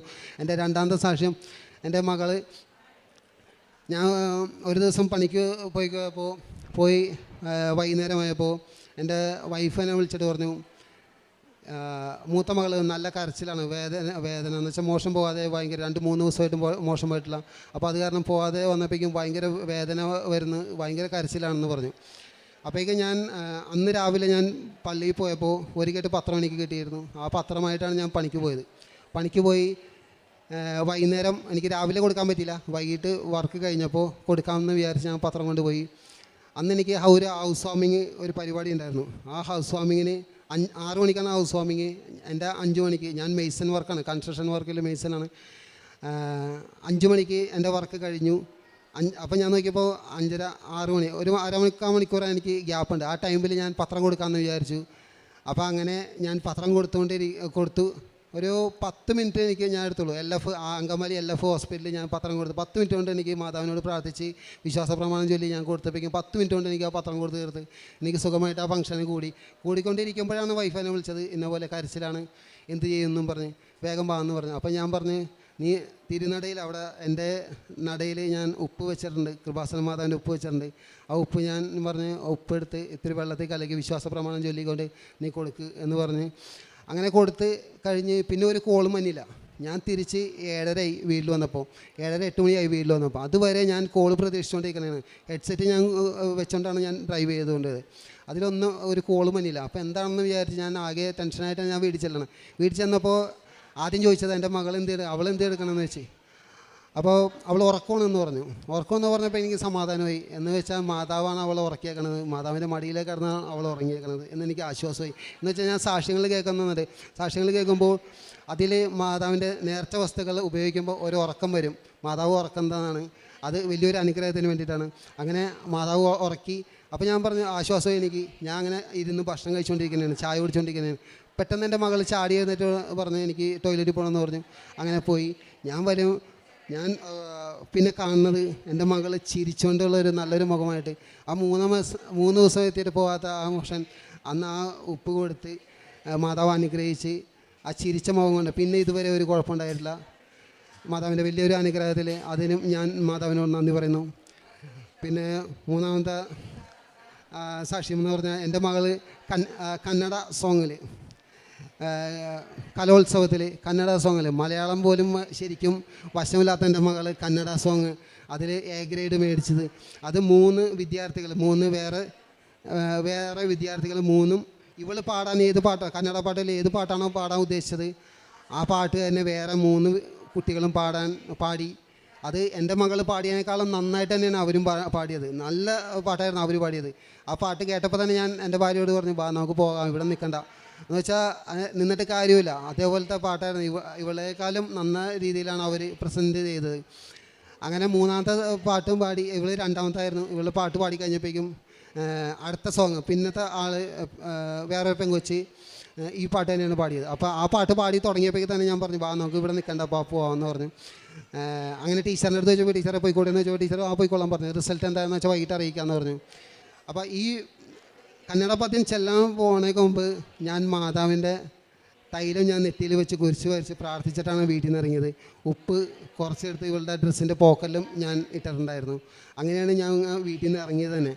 ഇറങ്ങി അത് ഇവിടെ വന്ന് പ്രസൻറ്റ് ചെയ്തു. ടീച്ചറിൻ്റെ അടുത്ത് ചോദിച്ചു, ടീച്ചർ പോയിക്കൊള്ളാൻ പറഞ്ഞു. പക്ഷേ മാതാവിൻ്റെ not my merit but by grace എന്ന് പറയുന്ന ആ വലിയൊരു അനുഗ്രഹത്തിൽ മാതാവിൻ്റെ സാന്നിധ്യത്തിൽ എൻ്റെ മകൾക്ക് എ ഗ്രേഡ് കിട്ടി. എ ഗ്രേഡ് കിട്ടിയ എൻ്റെ സർട്ടിഫിക്കറ്റാണിത്. എൻ്റെ പ്രേക്ഷിത പ്രവർത്തനം എന്ന് പറഞ്ഞാൽ ഇവിടെ നിന്ന് കേട്ടാൽ ഞാൻ പത്രം ഇവിടെ വരുമ്പോഴെല്ലാം ഞാൻ 3 മാസം കൂടുമ്പോൾ പുതുക്കുമ്പോൾ എനിക്ക് 3 കെട്ട് പത്രം കിട്ടും. അതുകൂടാതെ എനിക്ക് ഓരോ പള്ളികളിൽ ഞാൻ ചെല്ലുമ്പോൾ എനിക്ക് അവിടെ നിന്നൊക്കെ പത്രങ്ങൾ കിട്ടും. ചിലവർക്ക് കൊടുക്കാൻ പറ്റാത്ത പത്രങ്ങൾ വരെ ഞാൻ എൻ്റെ അടുത്ത് തന്നിപ്പിച്ചിട്ടുണ്ട്. ഞാൻ അത് പത്രം മറ്റുള്ളവർക്ക് എത്തിക്കേണ്ട സ്ഥലത്ത് അത് ഞാൻ മാതാവിനോട് പ്രാർത്ഥിക്കും, മാതാവേ എവിടെയാണ് കൊടുക്കേണ്ടത്. അത് ഞാൻ എൻ്റെ കുടുംബ പ്രാർത്ഥന എത്തിക്കുമ്പോൾ ആ പത്രം ഞാൻ എൻ്റെ മുമ്പിൽ വെക്കും. അവർ കേട്ട് എൻ്റെ മുമ്പിൽ വെച്ചിട്ട് മാതാവിനെ പ്രാർത്ഥിക്കും, എവിടെയാണ് നീ ആഗ്രഹിക്കുന്നത്, മാതാവിനെ എനിക്ക് കാണിച്ചു തരും. ഇന്ന പള്ളി അല്ലെങ്കിൽ ഇന്ന സ്ഥലം, ഓട്ടോറിക്ഷ സ്റ്റാൻഡുകൾ അങ്ങനെ കാണിച്ചു തന്നിട്ടുണ്ട്. അങ്ങനെ ഞാൻ ഓരോ സ്ഥലത്ത് ഞാൻ ജോലിക്ക് പോകുമ്പോൾ പത്രം കൊടുത്തിട്ടാണ് ഞാൻ രാത്രി 8-9 മണിയൊക്കെ വീട്ടിൽ ഞാൻ തിരിച്ചു വരുമ്പോൾ പത്രം കൊടുത്ത് തീർത്തിട്ടേ ഞാൻ തിരിച്ച് വീട്ടിൽ വരാറുള്ളൂ. ഇവിടുന്ന് കിട്ടിയ ഉടമ്പടി തൈലം വെച്ച് കുരിശ് വരച്ച് വിശ്വാസ പ്രമാണം ചൊല്ലി പ്രാർത്ഥിച്ച് അങ്ങനെ പ്രാർത്ഥിച്ച് ആ തൈലം കൊണ്ട് പ്രാർത്ഥിച്ച് ഞാൻ ഒരു ദിവസം നോക്കിയപ്പോൾ ആ പത്രത്തിൻ്റെ തൈലം എവിടെ വെച്ചാണ് പ്രാർത്ഥിച്ചേക്കുന്നത് അവിടെ വെച്ച് എനിക്കൊരു ലൗചിനമായിട്ടാണ് ഞാൻ കാണപ്പെട്ടത്. ആ തൈലം ആ കുരിശ് വരച്ചത് കുരിശാകൃതിയിലാണ് ഞാൻ വരച്ചത്. പക്ഷേ ഞാൻ അത് പിന്നീട് നോക്കുമ്പോൾ അതൊരു ലൗചിനമായിട്ട് മാറി. അത് മാതാവിൻ്റെ അത് മൊബൈലിൽ ഫോട്ടോ ഞാൻ എടുത്ത് വെച്ചിട്ടുണ്ട്. അതുപോലെ തന്നെ മെഴുകുതിരിയിൽ എല്ലാ ദിവസവും ഞാൻ കാണും മാതാവിൻ്റെ അനുഗ്രഹങ്ങൾ. ഇവരും കണ്ടിട്ടുണ്ട് ഒരുപാട്. പിന്നെ ആദ്യമായിട്ട് എനിക്ക് മാതാവിൻ്റെ മെഴുകുതിരിയിൽ കണ്ടത് മാതാവ് ഒരു 3 പേരെ ചേർത്ത് പിടിക്കുന്ന മെഴുക് ഉരുകിയിട്ട് മാതാവ് ചേർത്ത് പിടിക്കുന്ന ഒരു ഇതായിട്ടാണ് ഞാൻ എൻ്റെ മെഴുകുതിരിയിൽ കണ്ടത്. അത് എൻ്റെ വാട്സപ്പിൽ ഇതായിട്ടിട്ടങ്ങനെ പ്രൊഫൈലായിട്ട് ഇട്ടുണ്ട് ആ ഫോട്ടോ. ശരിക്കും ഒരു മാതാവ് വന്ന് 3 പേരെ ചേർത്ത് പിടിക്കണത്. അങ്ങനെ മാതാവിൻ്റെ പ്രസൻസ്. പിന്നെ മുല്ലപ്പൂ അത് 2-3 പ്രാവശ്യം എനിക്ക് കിട്ടിയിട്ടുണ്ട്. പിന്നെ എൻ്റെ വീട്ടിൽ നടയിൽ ഒരു സീരിയസായിട്ട് ഞാൻ ഒരു ഭംഗിക്ക് ഞാൻ സീരിയസായിട്ട് ഞാൻ ഇട്ടു നടയിൽ. ആ നടയിൽ സീരിയസായിട്ട് 4 കളറുണ്ട്: ചുമപ്പ്, മഞ്ഞ, നീല, പച്ച. അതിൽ ഞാൻ ഉടമ്പടിയിലാണെങ്കിൽ അതിനകത്ത് പച്ചയും നീലയും മാത്രമേ കത്തുള്ളൂ. ബാക്കി ചുമപ്പും മഞ്ഞയും സ്റ്റോപ്പാവും, കത്തില്ല. എന്ന് വെച്ചാൽ ഞാൻ അത് ഉടമ്പടി എടുത്ത് ശ്രദ്ധിച്ച് കഴിഞ്ഞപ്പോഴേക്കും എന്താണ് ഇതിൻ്റെ കളർ മാറിയത്, ഇനി വല്ല വയറിൻ്റെ വല്ല പ്രശ്നമാണോ എന്നൊക്കെ ഞാൻ അതറിയാൻ വേണ്ടി അതൊക്കെ ചെക്ക് ചെയ്ത് നോക്കി. അപ്പോൾ ഒന്നും എനിക്ക് പിടിയിട്ടല്ല. പിന്നെ ഞാൻ സൂക്ഷിച്ച് നോക്കിയപ്പോൾ എൻ്റെ നടയിൽ പച്ചത്തിരിയും നീലത്തിരിയും ഞാൻ കുത്തിവെച്ചിട്ടുണ്ട് നടയിൽ. അപ്പോൾ തിരികളിലേക്ക് നോക്കിയപ്പോഴാണ് ഞാൻ ശ്രദ്ധിക്കുന്നത് അതിനകത്ത് തിരികളുടെ കളറാണ് സീരിയസെറ്റിന് വന്നിരിക്കുന്നത്. അത് പച്ചയും നീലയും കളറായിട്ട്. ഞാൻ ഉടമ്പടിയിലല്ലെങ്കിൽ അത് വേറെ മഞ്ഞ അല്ലെങ്കിൽ ചുവപ്പ് ആ ലൈറ്റുകൾ കത്തും. പിന്നെ ഇപ്പോഴും എനിക്ക് പച്ചയും നീലയും ആ കളറ് മാത്രമായിട്ടാണ് ഇപ്പോൾ കത്തിക്കൊണ്ടിരിക്കുന്നത്. അത് കത്താൻ തുടങ്ങിയത് ഡിസംബർ 7-ാം തീയതി മാതാവിൻ്റെ പ്രത്യക്ഷീകരണ തിരുനാൾ ഇവിടെ ഉണ്ടായിരുന്നു. അന്ന് എനിക്ക് വരണമെന്ന് വലിയ ആഗ്രഹമായിരുന്നു. പക്ഷേ എനിക്ക് എൻ്റെ അടുത്ത് മാതാവ് പറഞ്ഞു, നീ ഇവിടെ വരണ്ട, നീ കുറച്ച് പേർക്ക് പൊതിച്ചോറ് കൊടുക്കുക എന്ന് എൻ്റെ അടുത്ത് പറഞ്ഞ് അതിൻ്റെ പേരിൽ ഞാൻ എൻ്റെ വീടിൻ്റെ അയൽവക്കക്കാരുടെ അടുത്ത് ഞാൻ സംസാരിച്ചപ്പോൾ അവരെല്ലാവരും തരാമെന്ന് പറഞ്ഞു. അങ്ങനെ സഹകരിച്ച് എനിക്ക് പൊതിച്ചോറ് തന്നു. പൊതിച്ചോറ് ഞാൻ തിരുനടയിൽ എൻ്റെ വീടിലെ നടയുടെ താഴെ ഞാൻ പൊതിച്ചോറുകൾ വെച്ച് ഉപ്പിട്ട് പ്രത്യക്ഷീകരണ പ്രാർത്ഥന, മുട്ടുമ്മച്ച് എന്ന പ്രത്യക്ഷീകരണ പ്രാർത്ഥന ചൊല്ലി അതിനകത്ത് തൈലം വെച്ച് ഞാൻ പ്രാർത്ഥിച്ചു കഴിഞ്ഞപ്പോൾ മാതാവിനോട് പറഞ്ഞു, മാതാവേ ഇതിന് നിൻ്റെ ഒരു പ്രസൻസ് എനിക്ക് കാണണം എന്ന് പറഞ്ഞു. ഞാൻ ആ പൊതിച്ചോറ് എണ്ണി നോക്കിയപ്പോൾ 27 എന്നാണ് എനിക്ക് ആ 27 പൊതിച്ചോറ് എനിക്ക് കിട്ടി. ആ 27 എന്ന് പറഞ്ഞാൽ 7 മാതാവിൻ്റെ നമ്പറാണ്. അന്നത്തെ ദിവസത്തിൻ്റെ ഡേറ്റ് 7-ാം തീയതിയായിരുന്നു. അങ്ങനെ എനിക്ക് മാതാവിൻ്റെ ആ പ്രസൻസ് കിട്ടി. ആ പൊതിച്ചോറ് ഞാൻ 2 കിറ്റുകളിലാക്കി. ആ സമയത്തൊക്കെ 4 കളർ കത്തുണ്ടായിരുന്നു, സീരിയസെറ്റിൽ 4 കളറും കത്തുണ്ടായിരുന്നു ആ സമയത്ത്. അന്നേരത്ത് ഞാൻ ഇത്തിരി ഉഴപ്പി അത് ആ സീരിയസെറ്റിൽ ശരിക്കും അറിയാൻ പറ്റിയെന്ന് വെച്ചാൽ 4 കളറും നന്നായിട്ട് കത്തുണ്ടായിരുന്നു. അപ്പോൾ ഞാൻ ഇത് പൊതിച്ചോറ് കൊടുക്കാൻ നേരത്തെ അത് മാറും എന്ന് എൻ്റെ മനസ്സ് പറഞ്ഞിട്ടുണ്ടായിരുന്നു. അങ്ങനെ ഞാൻ ആ പൊതിച്ചോറ് 2 കിറ്റിലാക്കി എൻ്റെ വീടിൻ്റെ കട്ടിളപ്പടി കഴിഞ്ഞപ്പോൾ തന്നെ ഞാൻ ബാക്കോട്ട് തിരിഞ്ഞു നോക്കിയപ്പോൾ ആ സീരിയസെറ്റിൽ 2 ലൈറ്റും സ്റ്റോപ്പായി, പച്ചയും നീലയും മാത്രമേ ഇപ്പോൾ കത്തുന്നുള്ളൂ. അത് ഞാൻ ഇവിടെ കാണിച്ചായിരുന്നു ആ വീഡിയോ. അത് ഇതുവരെ ഞാൻ സാക്ഷ്യത്തിലൊന്നും കേട്ടിട്ടില്ല. സീരിയസെറ്റുകളിൽ അല്ലെങ്കിൽ ഒരു ലൈറ്റിൽ ഇതുപോലെ തന്നെ എന്തെങ്കിലും ഒരു പ്രസൻസ് ഒന്നും ഉണ്ടായത് ഞാൻ കേട്ടിട്ടില്ല. ഞാൻ എല്ലാ ദിവസവും രാവിലെയും വൈകിട്ടും സാക്ഷ്യങ്ങൾ കേൾക്കുന്ന, ജോലിക്ക് പോകുമ്പോൾ ഹെഡ്സെറ്റിൽ ഞാൻ എൻ്റെ സാക്ഷ്യം ഞാൻ കേട്ടുകൊണ്ടാണ് ഞാൻ ജോലി സ്ഥലം വരെ പോകുന്നത്. അത് കഴിഞ്ഞ് തിരിച്ച് വരുമ്പോഴും അതുപോലെ തന്നെ സാക്ഷ്യങ്ങൾ കേട്ടെങ്കിൽ ഒരു ദിവസം സാക്ഷ്യം കേട്ടില്ലെങ്കിൽ എനിക്ക് ഉറക്കം വരില്ല. അതേപോലെ ഒരു ദിവസം എത്ര എണ്ണോ ആണെന്നോ ഞാൻ എണ്ണി നോക്കാറില്ല. അതുപോലെ തന്നെ പത്രങ്ങൾ, ഇവിടുന്ന് കിട്ടുന്ന പത്രങ്ങളും എനിക്ക് പുറത്തുനിന്ന് കിട്ടുന്ന പത്രങ്ങൾ എത്ര എണ്ണോ ഇതുവരെ എനിക്ക് അറിയില്ല എത്ര പത്രങ്ങളുണ്ടെന്ന്. എന്നുവെച്ചാൽ ഞാൻ എണ്ണി നോക്കി നമ്മൾ പത്രം കൊടുക്കേണ്ട ആവശ്യമൊന്നുമില്ല. നമുക്ക് തരുന്ന ആ പത്രങ്ങൾ അത് എത്ര എണ്ണമാണോ, ഞാൻ ഇനി 2 കൂടി ഉള്ളല്ലോ, അന്ന് അവസാനം മാത്രമേ നമുക്ക് മനസ്സിലാവുള്ളൂ. അതുവരെ എനിക്ക് മനസ്സിലാവില്ല എത്ര എണ്ണം ഉണ്ടെന്ന്. അങ്ങനെയാണ് ഞാൻ പത്രം കൊടുക്കുന്നത്. അത് ഓട്ടോ സ്റ്റാൻഡുകളിൽ ഞാൻ പത്രം കൊടുക്കാറുണ്ട്. ഗവൺമെൻറ് ആശുപത്രിയിൽ ഞാൻ കൊടുക്കാറില്ല. എന്ന് വെച്ചാൽ ഗവൺമെൻറ് ആശുപത്രി രോഗികളെ സന്ദർശിക്കാൻ ചെല്ലുമ്പോൾ അവിടെ ചോറും പാത്രങ്ങളും കരിപ്പാത്രങ്ങളൊക്കെ വെക്കുന്നത് ഈ കൃപാസന പത്രത്തിൻ്റെ മുകളിലായിട്ടാണ് വെക്കുന്നത്. അങ്ങനെ ഞാൻ കണ്ടപ്പോൾ അന്ന് തുടങ്ങി ഞാൻ ഗവൺമെൻറ് ആശുപത്രി പത്രം കൊടുക്കാൻ പോകാറില്ല. അത് പിന്നെ ഗവൺമെൻറ് ആശുപത്രിയിൽ തുടക്കാൻ ഉപയോഗിക്കുന്നത്, ഒരു ചോറും പറ്റി കറിയൊക്കെ താഴ്ത്ത് വീണ് കഴിഞ്ഞാൽ തുടക്കാൻ ഉപയോഗിക്കുന്നത് ആ പത്രം വെച്ചാണ്. അത് കണ്ടു കഴിഞ്ഞാൽ എനിക്ക് സഹിക്കില്ല. അത് ഞാൻ പറഞ്ഞു, ചേച്ചി ആ ഒരു ദിവസം ഞാൻ ഹോസ്പിറ്റലിൻ്റെ പേര് ഞാൻ പറയാനില്ല, ഒരു ഹോസ്പിറ്റലിൽ ഞാൻ ചെന്നപ്പോൾ പത്രം അവിടെ വെറുതെ അട്ടിയിട്ട് വെച്ചങ്ങനെയാണ്. 2018 തുടങ്ങിയുള്ള പത്രങ്ങളൊക്കെ അവിടെ ഉണ്ടായിരുന്നു. ആ പത്രം ഞാൻ ആ ചേച്ചി എന്താവശ്യത്തിന് ഒരു മരുന്നിൻ്റെ ട്രേ ആണ്, എന്താവശ്യത്തിന് തുറന്നപ്പോൾ ഞാൻ കണ്ടപ്പോൾ 2018 തുടങ്ങിയുള്ള പത്രങ്ങൾ അതിൻ്റെ ഉള്ളിലിരിക്കുന്നുണ്ട്. ഞാൻ പറഞ്ഞു ആ പത്രങ്ങളൊക്കെ എടുത്തോളം പറഞ്ഞു. ആ പത്രങ്ങളെടുത്ത് ഞാൻ ഓരോ അർഹതപ്പെട്ടവരുടെ കയ്യിൽ തന്നെ അത് എത്തിച്ചു. അങ്ങനെ പ്രേക്ഷക പ്രവർത്തനങ്ങൾ, പിന്നെ കാരുണ്യ പ്രവർത്തനങ്ങൾ എനിക്ക് ആരാണെന്നൊന്നും നോക്കുന്നില്ല. എന്ന് വെച്ചാൽ രാവിലെ ഞാൻ പണിക്ക് പോകുമ്പോൾ ആരെങ്കിലും എൻ്റെ മുമ്പിൽ കൈനീട്ടുകയാണെങ്കിൽ ഒരു ലിഫ്റ്റായിട്ടാണെങ്കിലും പോലും ഞാൻ എൻ്റെ വണ്ടിയിൽ കയറ്റി അവരെ എത്തിക്കേണ്ട സ്ഥലത്ത് ഞാൻ എത്തിച്ചിട്ടേ ഞാൻ ജോലിക്ക് പോകാറുള്ളൂ. അതുപോലെ തന്നെ പിന്നെ 3 അനാഥാലയങ്ങളുണ്ട്. ഒരു 2 വൃദ്ധമതിലും ഒരു സുഖമില്ലാത്ത താമസിക്കുന്ന കുറച്ച് ആൺപിള്ളേർ താമസിക്കുന്ന ഒരു സ്ഥലമുണ്ട്, 10-20 പേര്. അവിടെ ഞാൻ വൈകിട്ട് ചായക്ക് വേണ്ടി അവർക്ക് കൊടുക്കാറുണ്ട്. ഓരോ മാസത്തിൽ 3 സ്ഥലത്തും ഞാൻ ഒരുമിച്ച് ചെയ്യാറുണ്ട്. അവർക്ക് ചായക്കുള്ള ഒരു വക ഞാൻ അവിടെ കൊടുക്കാറുണ്ട്. അവരായിട്ട് കുറേ നേരം സംസാരിക്കാറുണ്ട്. അവരെല്ലാവരും ഞാൻ ചെല്ലുന്നത് നോക്കിയിരിക്കും.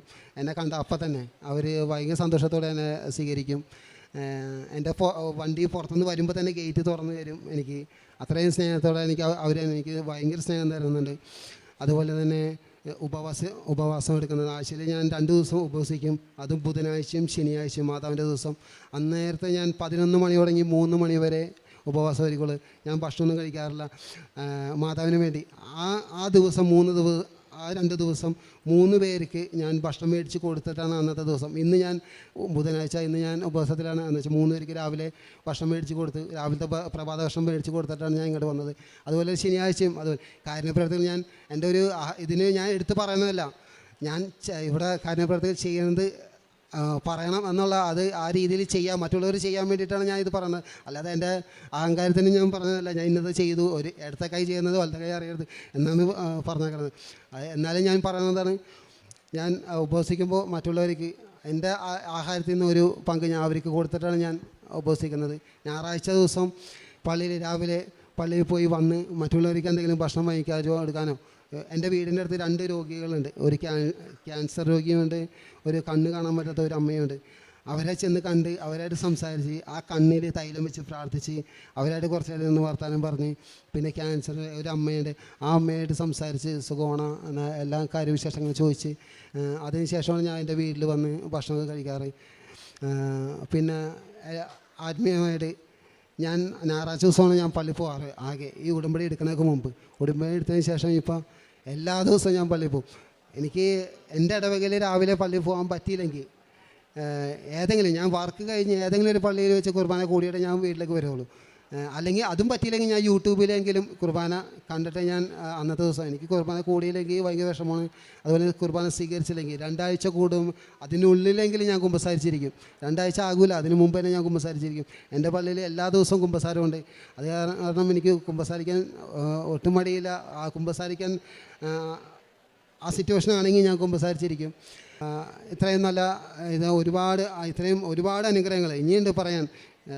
സമയപരിധിയും അതുപോലെ തന്നെ ഓർമ്മയിലും നിൽക്കുന്നില്ല. ഒരുപാടുണ്ട് പറയാൻ. ചെറുതും വലുതുമായ ഒരുപാട് അനുഗ്രഹങ്ങൾ എനിക്ക് ഈശോയിൽ നിന്ന് നമ്മുടെ മാതാവ് മേടിച്ച് തന്ന എല്ലാ അനുഗ്രഹങ്ങൾക്കും മാതാവിനും ഈശോയ്ക്കും നന്ദി പറഞ്ഞോളൂ. പിന്നെ ഡെയിലി ബ്രെഡ് എല്ലാ ദിവസവും അത് മുട്ടുമിൽ നിന്ന് ഞാൻ കൂടും. ഡെയിലി ബ്രെഡ്, അച്ഛൻ്റെ ഡെയിലി ബ്രെഡ് അത് കൂടി രാവിലെ 3:50 ഞാൻ എഴുന്നേറ്റ് ഒരു ജപമാല ചൊല്ലി കഴിയുമ്പോഴേക്കും ഡെയിലി ബ്രെഡിനുള്ള സമയമാവും. ആ ഡെയിലി ബ്രെഡ് കൂടി അത് കഴിയുമ്പോഴേക്കും 6 മണിയാവും. ഒരു 5:50 ആവും. 5:50 ആയി കഴിയുമ്പോൾ എനിക്ക് 6 മണിക്കത് കുർബാനയ്ക്ക് പോകാൻ പറ്റും. അങ്ങനെയാണ് ഞാൻ കുർബാനയ്ക്ക് പോകും. അങ്ങനെയാണ് എൻ്റെ ഒരു ദിവസത്തെ 3:50 എന്നെ ഓട്ടോമാറ്റിക്കായിട്ട് മാതാവ് ആദ്യം ഞാൻ 5 മണിക്ക് എഴുന്നേറ്റുകൊണ്ടിരുന്ന അലാറം വെച്ച് അത് കഴിഞ്ഞ് മാതാവ് കുറച്ചും കൂടി സമയം കൂട്ടി തന്നു.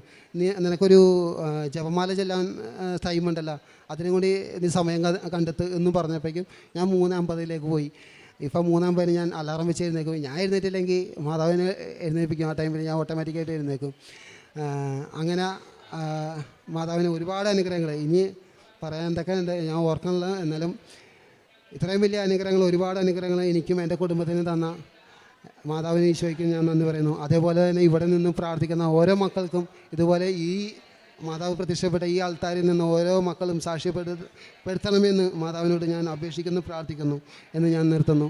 അപ്പോൾ നിങ്ങൾ എന്നെ വിളിച്ചപേക്ഷിക്കും, എൻ്റെ അടുക്കൽ വന്ന് പ്രാർത്ഥിക്കും, ഞാൻ നിങ്ങളുടെ പ്രാർത്ഥന കേൾക്കും. ജെറമ്യാ പ്രവാചകൻ്റെ പുസ്തകം 29-ാം അധ്യായം 12-ാം വചനമാണിത്. നമ്മൾ ഏത് സാഹചര്യത്തിനാണെങ്കിലും ദൈവത്തെ വിളിക്കുമ്പോൾ വിളി കേൾക്കുന്ന ഒരു ദൈവമാണ് നമ്മുടെ കൂടെയുള്ളത്. എത്ര ദൂരെയായാലും ദുഃഖത്തിലായാലും നിരാശയിലായാലും നമ്മെ കേൾക്കുന്ന ഒരു ദൈവമാണ് നമ്മുടെ കൂടെയുള്ളത്. പരിശുദ്ധമ്മ പ്രത്യക്ഷപ്പെട്ട ഈ സന്നിധിയിൽ വന്ന് വേദനയോടെ കണ്ണീരോടെ പ്രാർത്ഥിക്കുന്ന ഓരോ മക്കളുടെയും പ്രാർത്ഥന നിശബ്ദതയിൽ ദൈവം കണ്ടുമുട്ടുന്ന ഒരു സ്ഥലമാണിത്, ഒരാലയമാണിത്. പരിശുദ്ധ അമ്മയാണിവിടെ നമ്മളെ ഈശോയിലേക്ക് നയിക്കുന്നത്. നമ്മുടെ പ്രാർത്ഥന ദൈവത്തിലേക്ക് എത്തിക്കുന്നത് പരിശുദ്ധ അമ്മയാണ്. അമ്മ നമ്മോട് പറയുന്നത്, എന്നെ അല്ല എൻ്റെ മകനെ വിളിക്ക്, ഞാൻ നിങ്ങളോടൊപ്പം പ്രാർത്ഥിക്കാമെന്നാണ്. നിങ്ങളെന്നെ വിളിച്ചപേക്ഷിക്കും, ഞാൻ അവിടെ പ്രാർത്ഥന കേൾക്കും, ഞാൻ നിങ്ങളുടെ പ്രാർത്ഥന കേൾക്കുമെന്നാണ് ദൈവം പറഞ്ഞത്. അമ്മ പറയുന്നത്, എൻ്റെ മകനെ വിളിക്കും, ഞാൻ നിങ്ങളുടെ കൂടെ പ്രാർത്ഥിക്കാമെന്നാണ്. ദൈവം ദൂരെയല്ല, വിളിക്കുന്നവനെ കേൾക്കുന്ന ദൈവമാണ്. അങ്ങനെയുള്ളൊരു വലിയ സാക്ഷ്യമാണ് ജയമോൻ CJ എന്ന സഹോദരൻ നമ്മളോട് ഷെയർ ചെയ്തത്.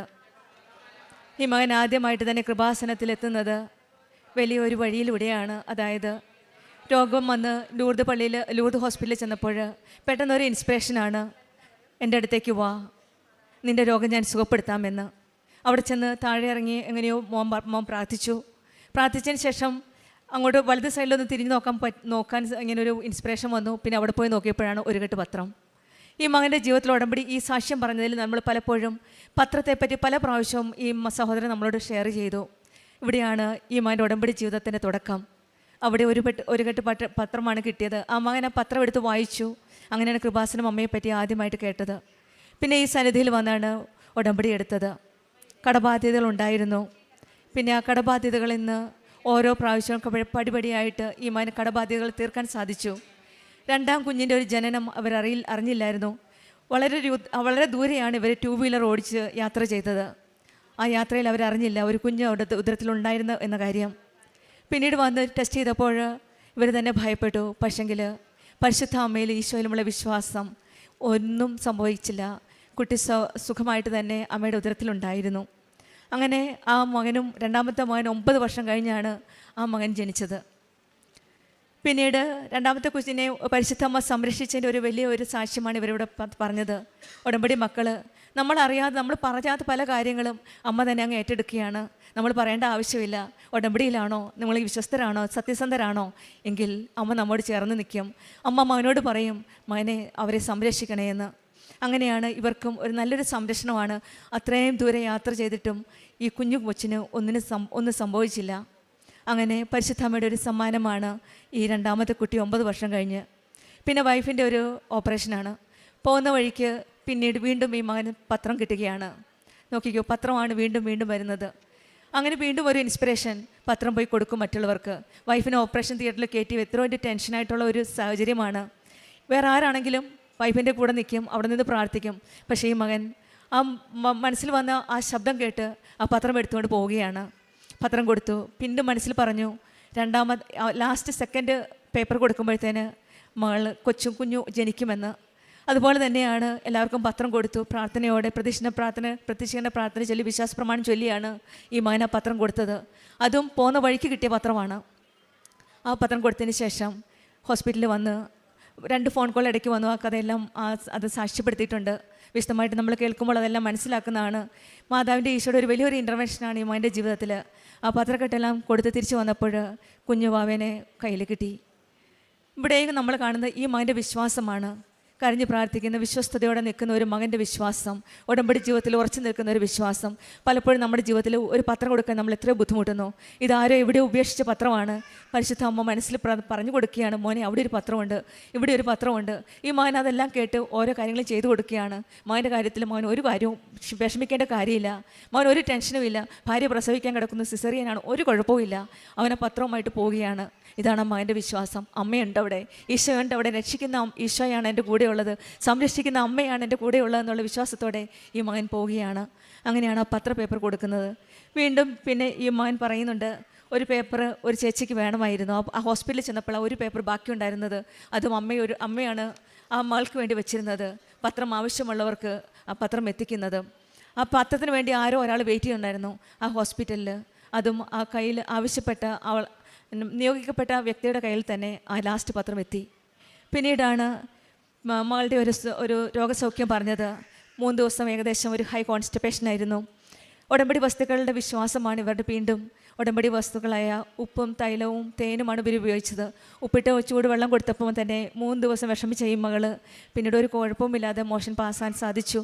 ആ കോൺസ്റ്റിപ്പേഷൻ മാറിയതും ഇവരുടെ വിശ്വാസമാണ്. വിശ്വാസത്തോടെ പ്രാർത്ഥന ചൊല്ലി എന്ത് നമ്മൾ ചോദിച്ചാലും ദൈവം നമുക്ക് തരുമെന്നുള്ളൊരു വിശ്വാസമാണ് ഉടമ്പടി മക്കളുടെ ജീവിതത്തിൽ. ഇവർ ആ ഉടമ്പടിയിലാണ് വിശ്വസിച്ചത്. മകളുടെ കാര്യം ഈശോ അമ്മയെ ഏറ്റെടുക്കുകയാണ്. പിന്നീട് അന്ന് കോമ്പറ്റീഷനും അതുപോലെ തന്നെ മകൾക്ക് മെറിറ്റ് ഇല്ല എന്ന് മനസ്സിലായിട്ട്, പക്ഷേ ദൈവത്തിൻ്റെ കൃപ കൊണ്ട് ഈ മകൾക്ക് അതും ഒരു കോമ്പറ്റീഷന് സർട്ടിഫിക്കറ്റുമായിട്ടാണ് ഇന്ന് ഇവിടെ വന്നിരിക്കുന്നത്. നമ്മൾ ഓരോ കാര്യങ്ങളും ചെയ്യുമ്പോഴും വിശ്വാസത്തോടെ സത്യസന്ധതയുള്ള മനസ്സോടെ ചെയ്യുമ്പോഴാണ് ഈശോ അമ്മയെ നമ്മുടെ ജീവിതത്തിൽ അനുഗ്രഹങ്ങൾ കനിഞ്ഞ് തരുന്നത്. പിന്നീട് ഈ മകൻ ചെയ്യുന്ന ഒരു പ്രത്യേക വിശേഷവിധിയായിട്ട് എന്ത് ചെയ്തെന്ന് ചോദിച്ചപ്പോൾ പറഞ്ഞത്, വചനം പത്രത്തിൽ എഴുതി കുരിശ് വരച്ച് വിശ്വാസ പ്രമാണം ചൊല്ലിയാണ് മറ്റുള്ളവർക്ക് കൊടുക്കുന്നത്. കുരിശ് വരച്ചപ്പോൾ ഒരു പ്രാവശ്യം സ്നേഹത്തിൻ്റെ ഒരു ചിഹ്നമായ ഒരു ഹൃദയമാണ് ആ മകന് കിട്ടിയത്. അതാണ് പറയുന്നത്, നമ്മൾ ആർക്കും വേണ്ടി അല്ല ഈ കൊടുക്കുന്നത്, ഈശോയുടെ അമ്മയുടെ സ്നേഹത്തെ പ്രതിയാണ് നമ്മൾ ഓരോ പത്രവും കൊടുക്കുന്നത്. ആ പത്രത്തിൽ കുരിശ് വരച്ചപ്പോൾ സ്നേഹത്തിൻ്റെ ഒരു ഹാർട്ടാണ്, ഒരു ഹൃദയമാണ് ആ പത്രത്തിൽ തെളിഞ്ഞു വന്നത്. ഓരോ പ്രാവശ്യവും മകൻ ദൈവത്തിൻ്റെ ഈശോയുടെ അമ്മയുടെ സാന്നിധ്യമാണ് പറഞ്ഞ് മനസ്സിലാക്കാൻ മേലാത്തൊരു സാന്നിധ്യം. ആ മൊബൈൽ കണ്ടപ്പോൾ എനിക്ക് മനസ്സിലായത്, മെഴുകുതിരിയിൽ തെളിഞ്ഞു വന്ന പല കാര്യങ്ങളും ഈശോയുടെ അമ്മയുടെ തിരുക്കുടുംബമാണ് മെഴുകുതിരിയിൽ തെളിഞ്ഞു വന്നത്. പിന്നീട് ഹാർട്ട്, ഫ്ലവർ, അങ്ങനെ പല രീതിയിലാണ് ഈ മകന് ഈശോയുടെ അമ്മയുടെ സാന്നിധ്യം രാവിലത്തെ പച്ചത്തിരിയിലും നീലത്തിരിയിലും തെളിഞ്ഞു വന്നിരിക്കുന്നത്. പറഞ്ഞറിയിക്കാൻ മേലാത്ത ദൈവ സാന്നിധ്യമാണ് ഈ മകൻ്റെ ജീവിതത്തിൽ ഈ മകൻ അനുഭവിച്ചറിഞ്ഞത്. പിന്നീട് സുഗന്ധാഭിഷേകം, മുല്ലപ്പൂവിൻ്റെ സുഗന്ധവും, പിന്നെ കുറേ പ്രാവശ്യമാണ് സീരിയൽ സെറ്റിനകത്തുണ്ടായിരുന്ന കളർ ഡിഫറൻസ്, അതും ഫോട്ടോ കൊണ്ടുവന്നിട്ടുണ്ട്. 4 കളറിലെ സീരിയൽ സെറ്റ്, 2 കളർ പച്ച കളറിലും നീല കളറും മാത്രമായിട്ടാണ് തെളിഞ്ഞു നിൽക്കുന്നത്. അതും വളരെ അമ്മയുടെ ഒരു സാന്നിധ്യമാണ് ഈ മകൻ്റെ ജീവിതത്തിൽ. നമ്മുടെ ജീവിതത്തിലും വിശ്വാസത്തോടെ പ്രാർത്ഥിക്കുന്നതെല്ലാം നമുക്ക് ലഭിക്കുമെന്ന് മത്തായിയുടെ സുവിശേഷം 21-ാം അധ്യായം 22-ാം വചനം പറയുന്നത് പോലെ നമുക്ക് വിശ്വാസത്തോടെ പ്രാർത്ഥിക്കാം, നമുക്ക് ലഭിക്കുമെന്ന് വിശ്വസിക്കാം.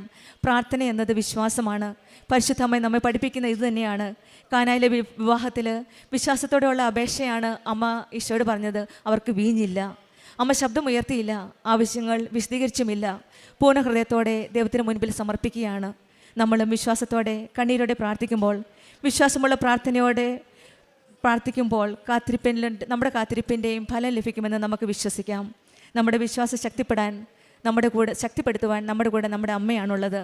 വിശ്വാസത്തിൻ്റെ അമ്മ, വിശ്വാസത്തോടെ ചോദിക്കാൻ പഠിപ്പിക്കുന്ന അമ്മ നമ്മുടെ കൂടെയുള്ളപ്പോൾ നമുക്ക് വിശ്വാസത്തോടെ പ്രാർത്ഥിക്കാം. നമ്മുടെ ഉടമ്പടി ജീവിതം വിശ്വസ്തയോടെ നയിക്കാം. ഈശോയും അമ്മയും കഴിഞ്ഞിരിക്കുക എല്ലാ അനുഗ്രഹങ്ങൾക്കും, ഈ മകനും കുടുംബത്തിനും ലഭിച്ച എല്ലാ അനുഗ്രഹങ്ങൾക്കും നമുക്ക് കരങ്ങളടിച്ച് ദൈവത്തെ